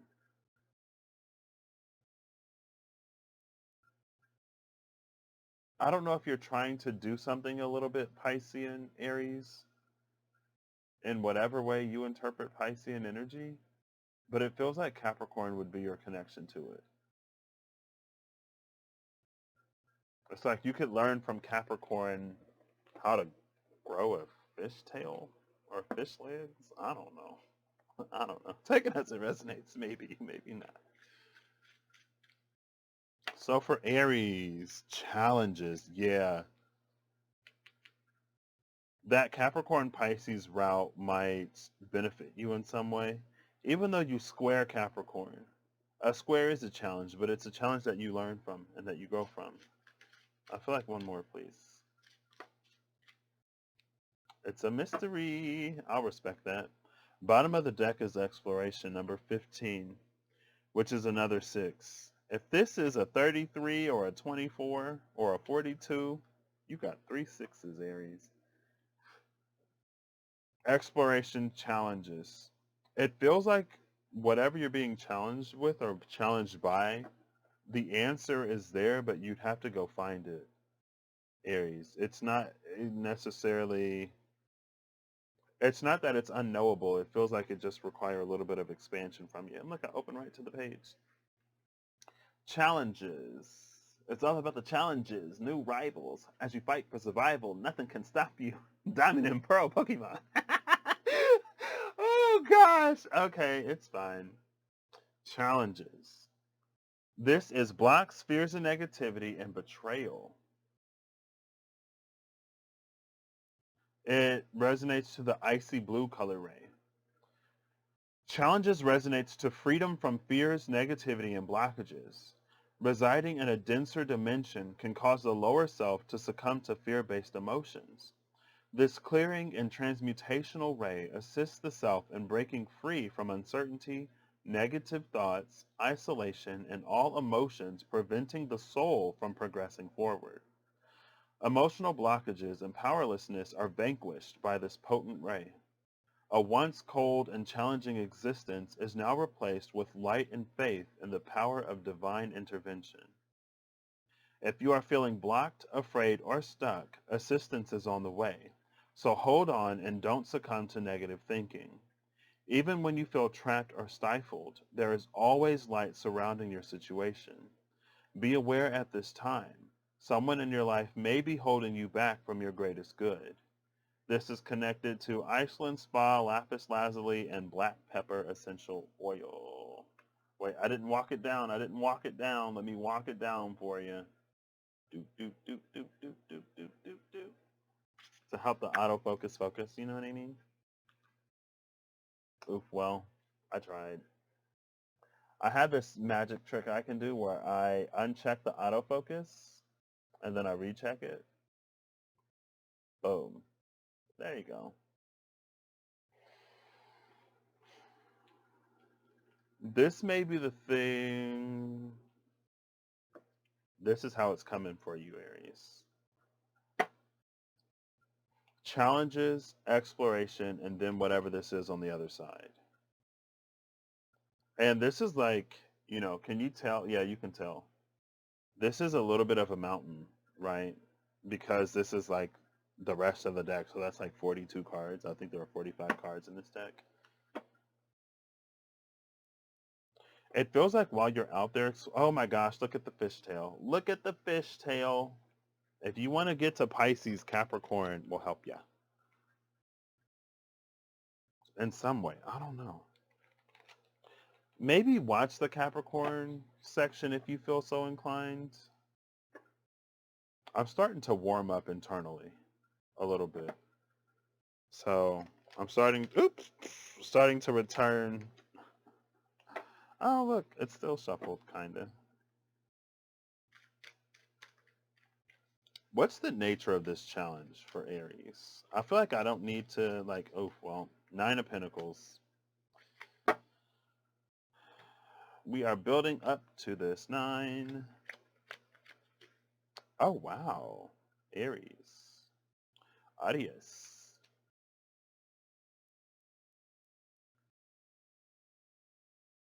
Aries. Aries, Aries, Aries. Aries. Oh, well, I feel like I should follow suit. So the Daughter of Swords, the Mother of Swords, the Ace of Pentacles, the Four of Wands, and the Nine of Wands. 13 Wands, 1 Pentacle, 2 Swords, no Cups. Which is fine. It's fire dominant, which is accurate for Aries. The next greatest element is air, which is accurate for Aries. All right, air stokes the fire. And with a little bit of earth, it grounds it. I mean, this is a lot of fire for this little bit of wood, but it's the Ace of Pentacles, so it feels like a bonfire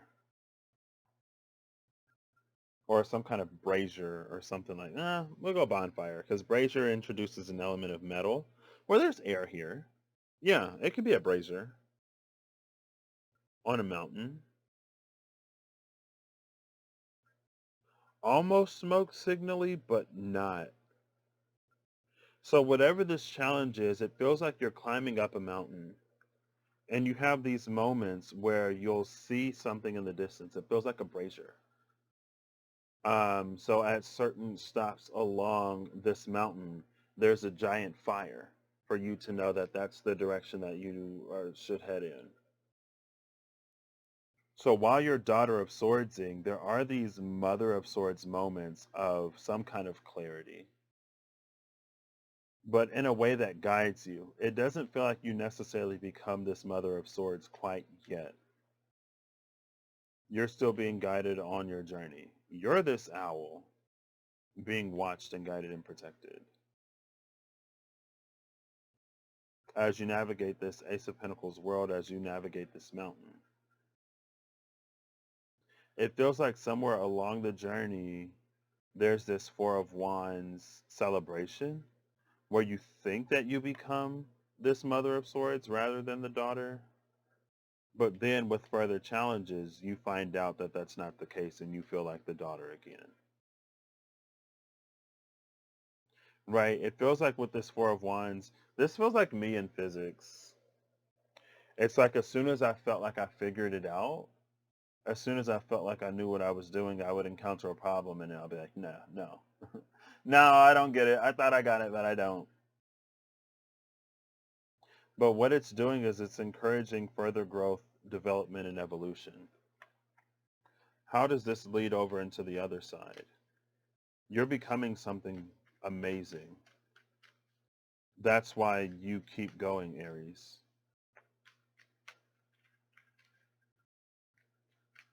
What bridges this over into the other side? Did anything flip over? I don't think it did. But this card made a noise, so we'll take that one. What bridges this, please? There is no bridge. Okay. Oof, well, 3 of Swords at the bottom of the deck.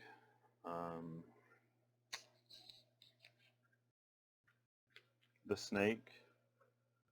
Liberation! Of course liberation is on the other side, silly. And it's 26.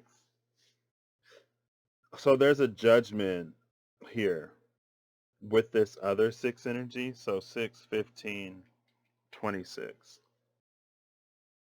But the judgment elevates it to an 8.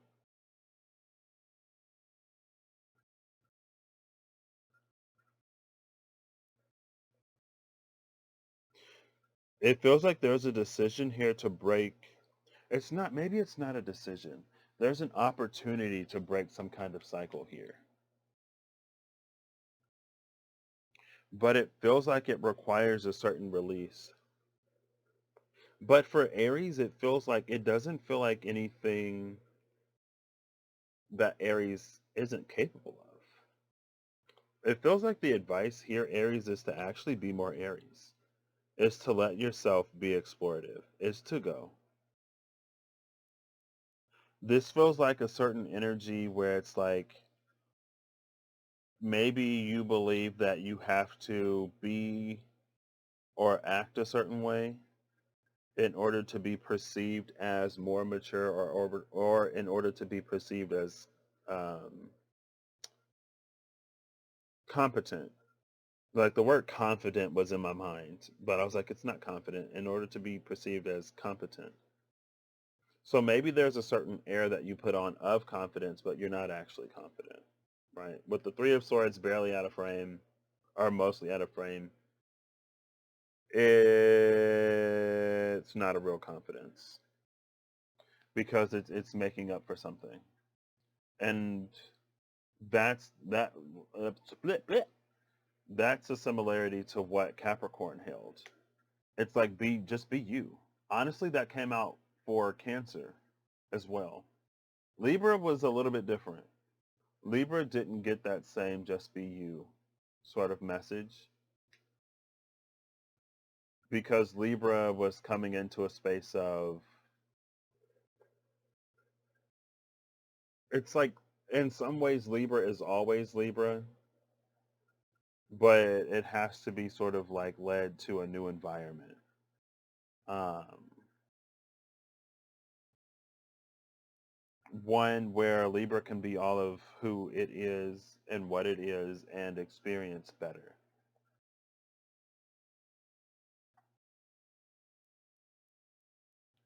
So yeah, it feels like once you let go of your tail here with this Ouroboros energy, with the energy of the Ouroboros, it allows the magic of life to emerge.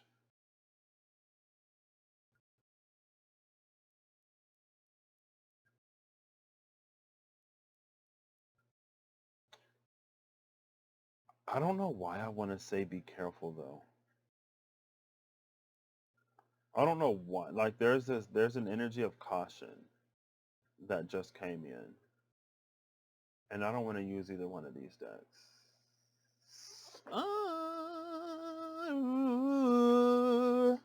I'll use the Tarot of Dreams, dang, because it's right here. But I'm only going to use half the deck. So, Aries, choose left or right. Choose left or right, Aries. This is right. This is left. Why am I doing this? Caution. Or what this cautious energy is. So choose left or right, or you can watch both, but I would say, choose. What's an area of caution over here? Actually, I'm gonna take this note so I don't forget. No, it's just what to be cautious of. I'm not gonna do the full breakdown because again, there's no bridge here. It's meant to be explored. It feels like there's no bridge here because there's nothing to connect it to because it's not open. It's reserved. It's a closed border. The Page of Swords. It feels like be cautious of your own curiosity over here with the Ace of Swords.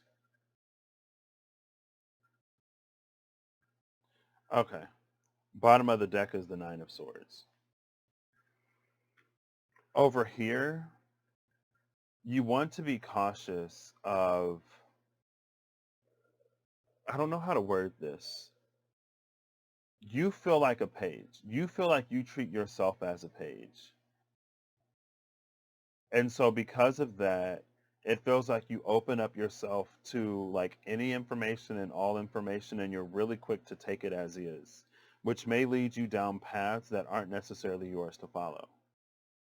So it's like be cautious of how you perceive yourself. Be cautious of perceiving yourself as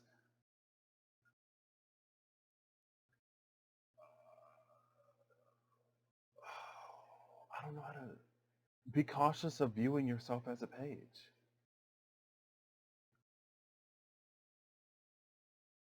Allow yourself to sit in a space of knowing. And at the very least, whatever new information you get, check it against yourself.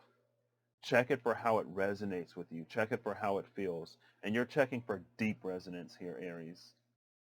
Because when we feel like we're in a position of not knowing anything, when we're introduced with even, can you hear the sirens go by? Probably not because of this mic, but the sirens are going by. When you view yourself as not knowing anything, it feels like you're really quick to pick up any information and all information. And there's a light shadow here. This is something that obstructs the darkness. So we think of it as light, but it's not truly light. It's a shadow. It's just the other dynamic of the shadow. And this was the focus yesterday. I don't know why this Ace of Swords energy just flipped on me like that. But not all information is given in it's this energy of like, be careful what programs you fall under, sort of. Be careful of the agenda behind the information. That's why you always, always, always check how it resonates within you. And you're checking again for deep resonance. Because sometimes when we don't know anything and when we're exposed to a little bit of information, that feeling of knowing or that feeling of learning makes it carry a certain resonance, but it may be superficial, right? So be careful of that. Be mindful of that on this side. What are we cautious of on the left? The Three of Swords and the Queen of Wands. And the Three of Swords is up here. Bottom of the deck is the Empress. Look at these threes. Capricorn had a lot of threes too.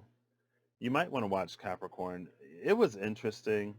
You may find something in it. You may not, Aries. If you feel so, like I literally just said, oops. If you feel so guided, if you feel so led, check it out. If not, it's fine. Don't worry about it. Because I feel like Capricorn wasn't very straightforward anyway. So Three of Swords, the Queen of Wands, and the Empress. On this side, it's like, be careful of how you nourish things. Be careful of the energy you give it. Because that's the energy it'll carry when it blossoms.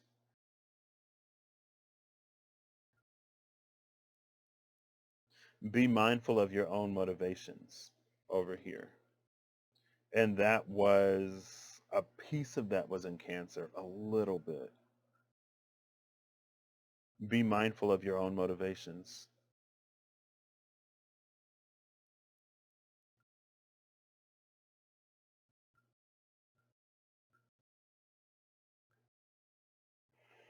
But it may also be deeper. Excuse me. Big yawn. This is a baby. What? I couldn't tell what was in. Oh, and the Emperor. The Emperor is still behind the Empress. And that's your energy, Aries. With the Three of Cups. Another three.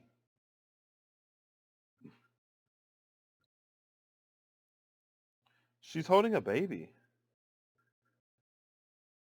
The baby. Focus. There you go. You see the little feet? It's a baby. Yesterday, I was like, I don't know what that is. I'm using my shortcut, Aries, because I don't have time for this thing to do whatever it's trying to do. There we go. If I click off autofocus and then I click on autofocus, it feels like that's a part of this over here, right? Because it was that be careful of your motivations, and then the Page of Wands is right there. This is why you want to be careful of your motivations. And I feel like this plays into that energy of appearing as one way. Be careful not to fall under the energy of appearances, or wanting or needing to put on a certain appearance. It's about wanting to be perceived a certain way. And maybe it's because the way that you want to be perceived doesn't align with the community of people who will, Like this is community, but it feels like you'll find community either way. So instead of pretending to be someone or something that you're not, to mask whatever pain of otherness or however you were made to feel in the past, it's like you could step into the authenticity of who you are. You could be yourself fully and be surrounded by people who love and appreciate you for who you are. Or you could pretend to be something and someone else and find people who appreciate the guise of who you say you are. But when they appreciate the person that you're pretending to be, you feel that. You'll feel that. And that's where all that, like, yeah, I have friends. This is like stereotypical high school popular girl or boy. Like, this is their dilemma. Where it's like, they like the person who I pretend to be. They don't actually like who I am. And who has control over that? I mean, you don't have control over how people accept you, right? The only thing you can control is how you appear to the world. And so if you don't give anyone the chance to get to know the true you, then how is anyone supposed to get to love the true you? They never see it. You never show it. And there are ways that the truth of us bleeds out.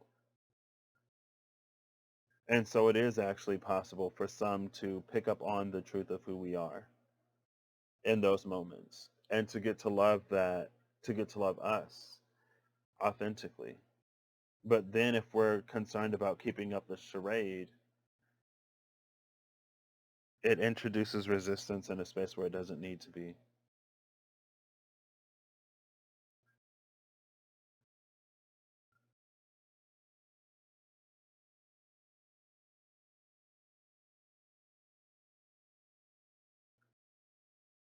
Yeah, and I think that's why this emperor is here. There's an energy here of like appearing to be one way, but in reality,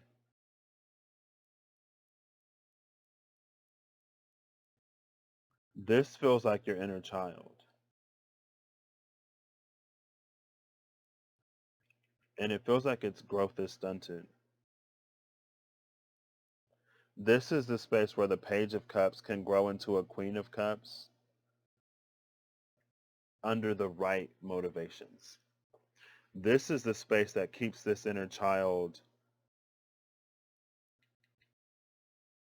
as like in this state because of pretenses.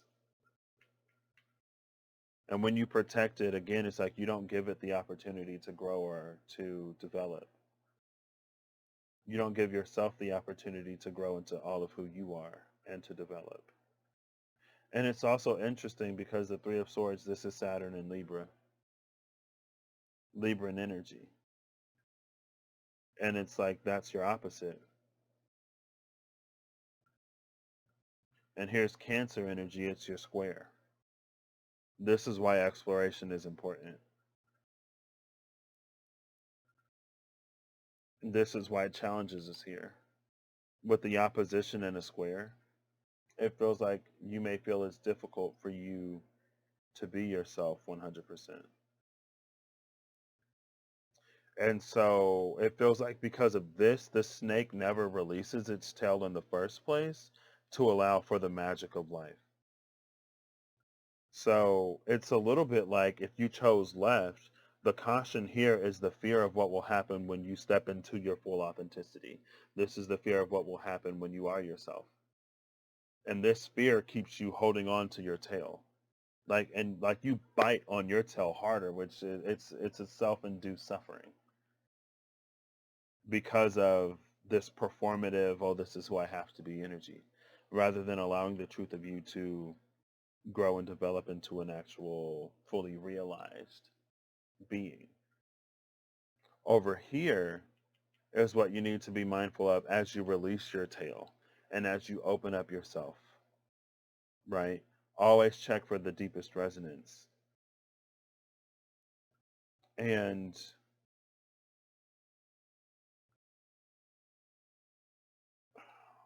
like the knowing is within you. That's why you check for deepest resonance or a slightly deeper resonance.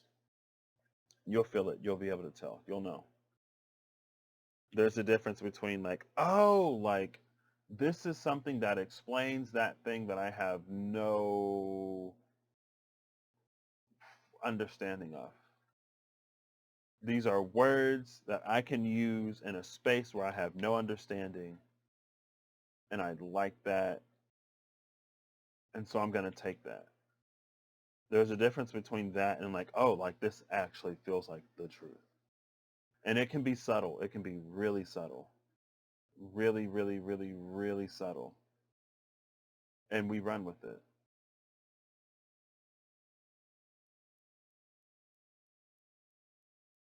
So yeah, that's what we have to be cautious of. That's what, I mean, I guess my Venus is in Aries, so.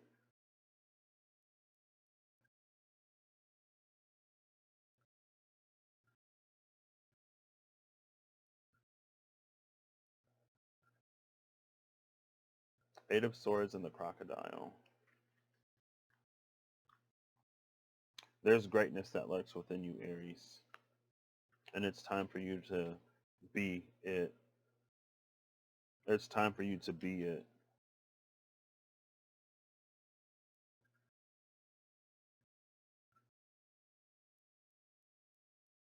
And to have it in a way that's more long standing. That's what this 4 of Wands, 9 of Wands, it feels like, but that's the thing about the 4 of Wands. The 4 of Wands is not a card of completion. It's a card of a milestone. This is a mile marker. This is a milestone. This is a rest stop on your way up the mountain.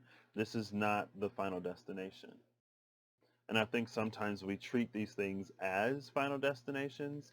And so when we find out that we have more to go, we get upset. But it was never intended to be that. We just sort of treat it that way because, we get tired. We get tired and we want it, it's human and it's very understandable. Is my light language gibberish? I'm sorry. I'm kidding. I'm kidding. I kid. I joke. It's the language of the let me stop. Let me stop. Let me stop.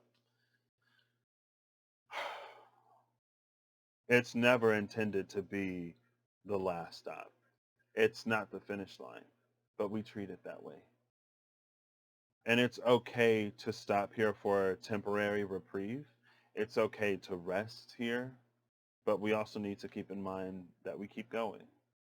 And liberation waits on the end of that, where it's that actual thing. And again, it's like, sometimes maybe we do feel a little baited. Sometimes maybe we do feel a little carrot on a stick.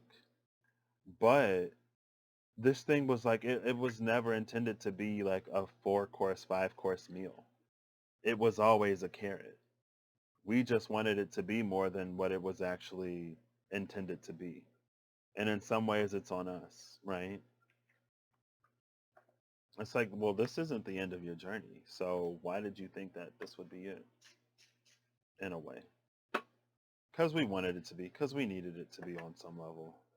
Because it's tiring. It's exhausting. But it's so rewarding. And if you want more rewards, then you continue to go. I guess. I don't know. I guess you get the final shuffle of these, Aries. Since I only use these for you. And then there's strength. This strength, it feels like an opportunity for you to be for you to be more. It feels like as you come across certain challenges on this journey, it calls forth a strength from the depths of who you are. And the Page of Coins at the bottom. There's an energy of like you learning how to use it willingly rather than it being forced forward by certain situations. If that makes any sense. It's that energy of like, we don't know how strong we are until we have to be that strong. But it's learning to call forward that strength without like life or death, like situations, right? Or dire circumstances.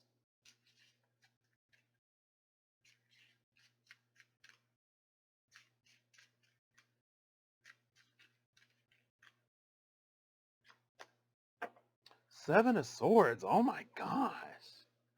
With the world, the Seven of Swords is my minor Wheel of Fortune. See, these are the experiences. These are the experiences that make you call forward because this is Moon in Aquarius. So again, we go to the opposite and it's Leo. These extenuating circumstances draw forward this strength from within you. But it's about learning how to embody that without needing these circumstances. And that's what brings you into a whole new cycle. That's what completely changes the game. That's what puts you in this energy of completion rather than that Four of Wands minor milestone.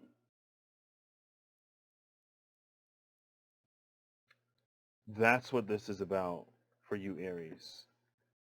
It's like it's about teaching you how to pull up that strength when you want it as well. I don't know how else to describe it. That's why that's why I keep saying we. So there's a piece of this for me. I'm going to watch this back. Because I feel like I'm pretty good at saying you.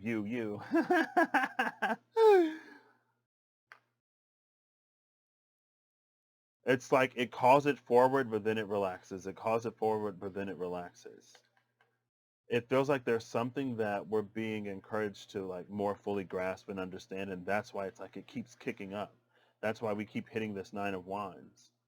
So next time when it goes above the surface, like you can grab it and learn to use it when you need it in some way or something. Something like that, Aries. Because again, it leads to the liberation from these challenges. The challenges are leading you to liberation, where you don't have to experience them, at least to the same degree anymore. So I hope you have a good whatever whenever you see this, Aries, and I hope you're acting in alignment to make all that you wish to experience your reality. I hope that whatever you need along your path and along your journey, you find it. Moving on to the final messages. I'll say 20745. Final messages for anyone new, I guess. It's just where I shuffle these up. Oh, Ice Queen, liberating the Ice Queen. Ice Queen is my favorite card. I think it came out for Libra, maybe? I'm pretty sure it came out for Libra. I think it came out for Libra. Anyway, final messages. It's where I shuffle it out, close this door. So, ooh, okay. Work. Transformation. Yes. Bottom of the deck is isolation. With the wolf howling at the moon that holds a wolf, this is that sniffing energy. Runemaker 6 rustling around. But it's like, it isn't. We come into this wolf energy. Howl at the moon, which calls down, like this is something, it reminds me of the mini final message that Aries got. It's like we call up to this higher potential in order to bring it down. And like we embody more and more and more and more of this. That's the transformation. But it's gradual. If you look back, you would see this major transformation. But in the moment, it's like a little bit more, a little bit more, a little bit more, a little bit more, a little bit more.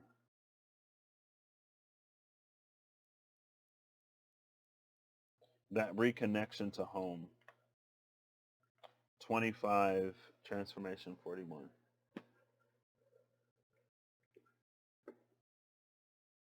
You don't have to do it all at once, right?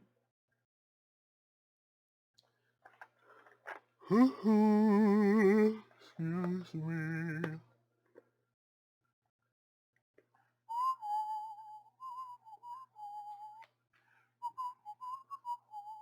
I'm going to separate these again because I keep them in the box.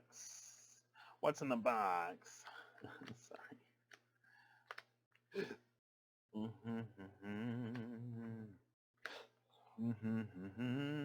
These are interesting. All of these were like really interesting. Cardinal signs. So maybe I should have waited for mutable signs. I don't know. Mutable signs, it feels like, I don't know.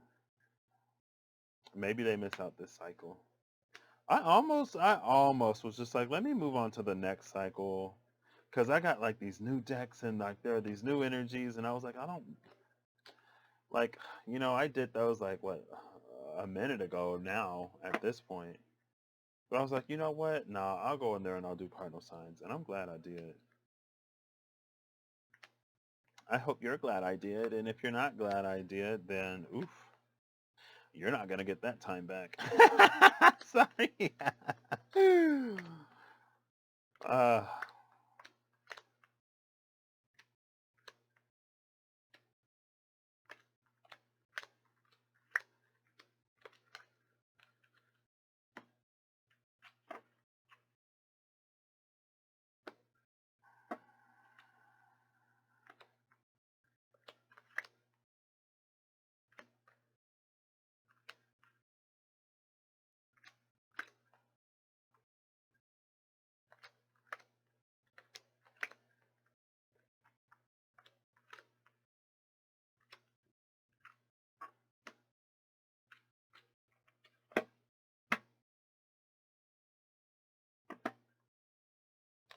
the Fool and Death.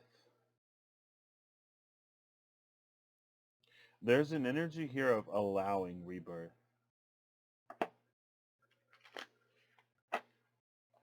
But it feels like it's rebirth into a new cycle.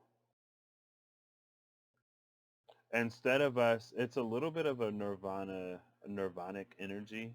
Instead of us being reborn in the same cycle, it's about like allowing ourselves to it's allowing ourselves to be reborn in a new cycle. And the separation of cycles is only limited by your ability to fully step into the new one.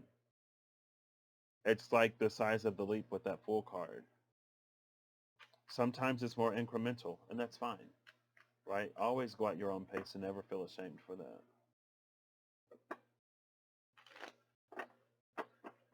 But it feels like we can get a little further if we can relax our need for continuity a little bit. And I don't know, that feels weird, right? Like to all of a sudden wake up and then like your entire life is different. Like maybe like in a movie, like yeah, right? But in real life, I don't think we necessarily have the capacity to allow such a leap. I also don't know if it necessarily serves what we're going through. So it's not all about what you have the capacity to do either. Because there's a little bit more than just you. Right? Crocodile. Crocodile. The gazelle. Alright, final animal spirit, please. I see the golden egg, but I'm not going to take it. There we go. Who is this? Bottom of the deck is a rabbit. The card that came out is this one. This is an energy. It's like being afraid of your own reflection.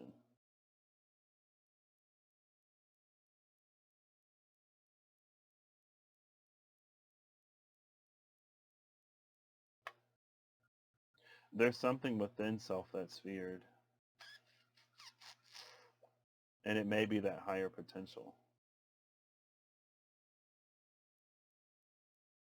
It's funny though, because if this were on the land, right? If there wasn't a reflective surface below the swan, It's like this would be a half portal, not necessarily a half portal, but the reflection is like it elongates this portal.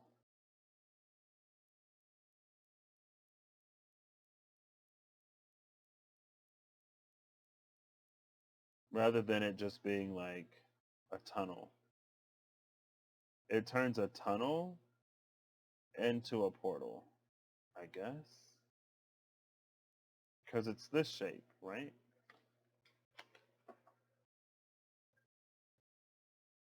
And like I just said, like don't be afraid to sort of like be reborn in a new cycle. It feels like this rabbit energy cuts this in half. And so there's an entire realm of potential that we lose because of it. It's an energy, it's like even if we want everything to change, there's some resistance to it. It's all that perpetual desire stuff that keeps coming up lately.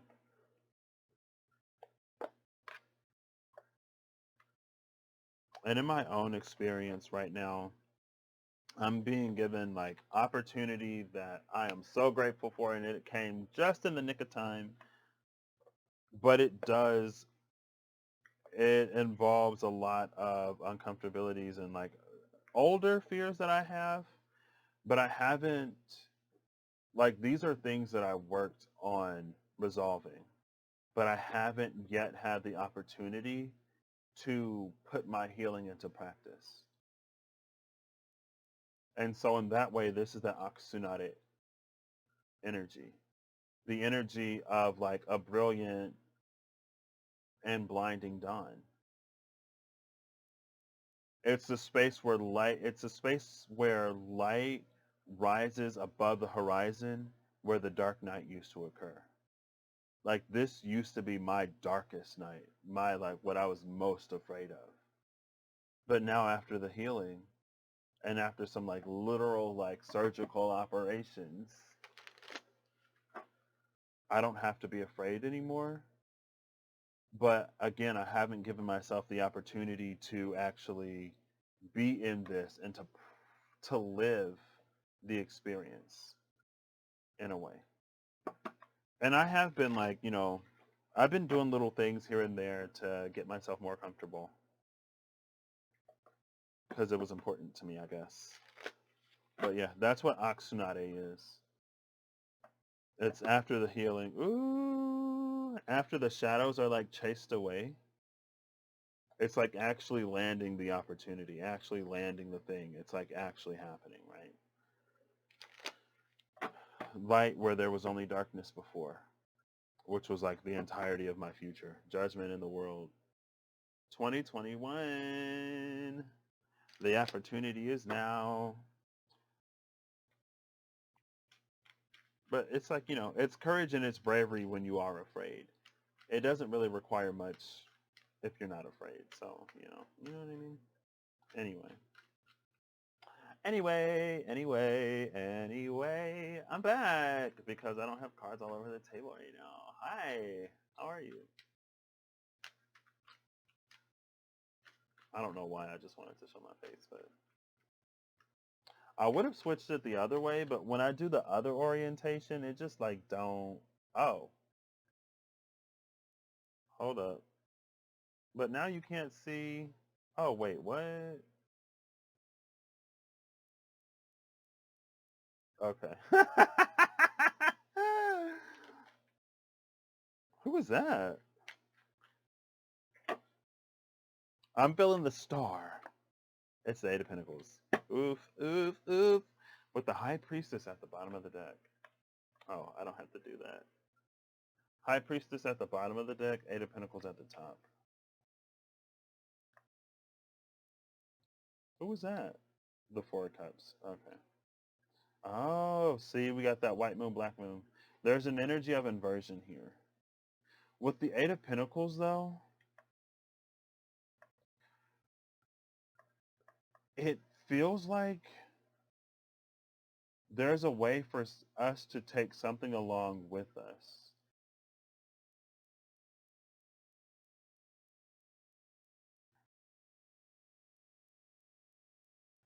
It feels like we're like picking up this spider web and we're moving it. But usually a spider web is so delicate that it's like as soon as you move it, it collapses or it folds upon itself or something. There's something that we can take with us that we don't have to leave behind. And I feel like the spider it's like falling into the web. It's this optical illusion thingy right now.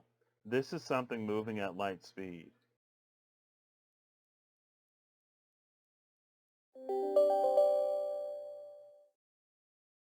That's what this feels like.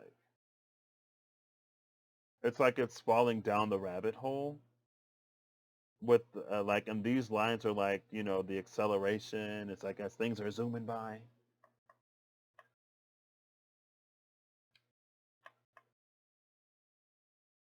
But it's controlled. The high priestess is doing this.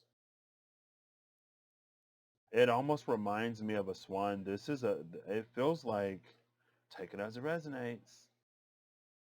It feels like this is a portal that's coming to us. It reminds me of Libra and that Planet Express ship, where it's like instead of us moving on Earth, the Earth moves beneath us. Instead of us moving through space, the space moves around us. And it's like High Priestess is like, it's almost the energy of like falling through a trapdoor, but it's not falling through a trapdoor. High Priestess is repositioning us.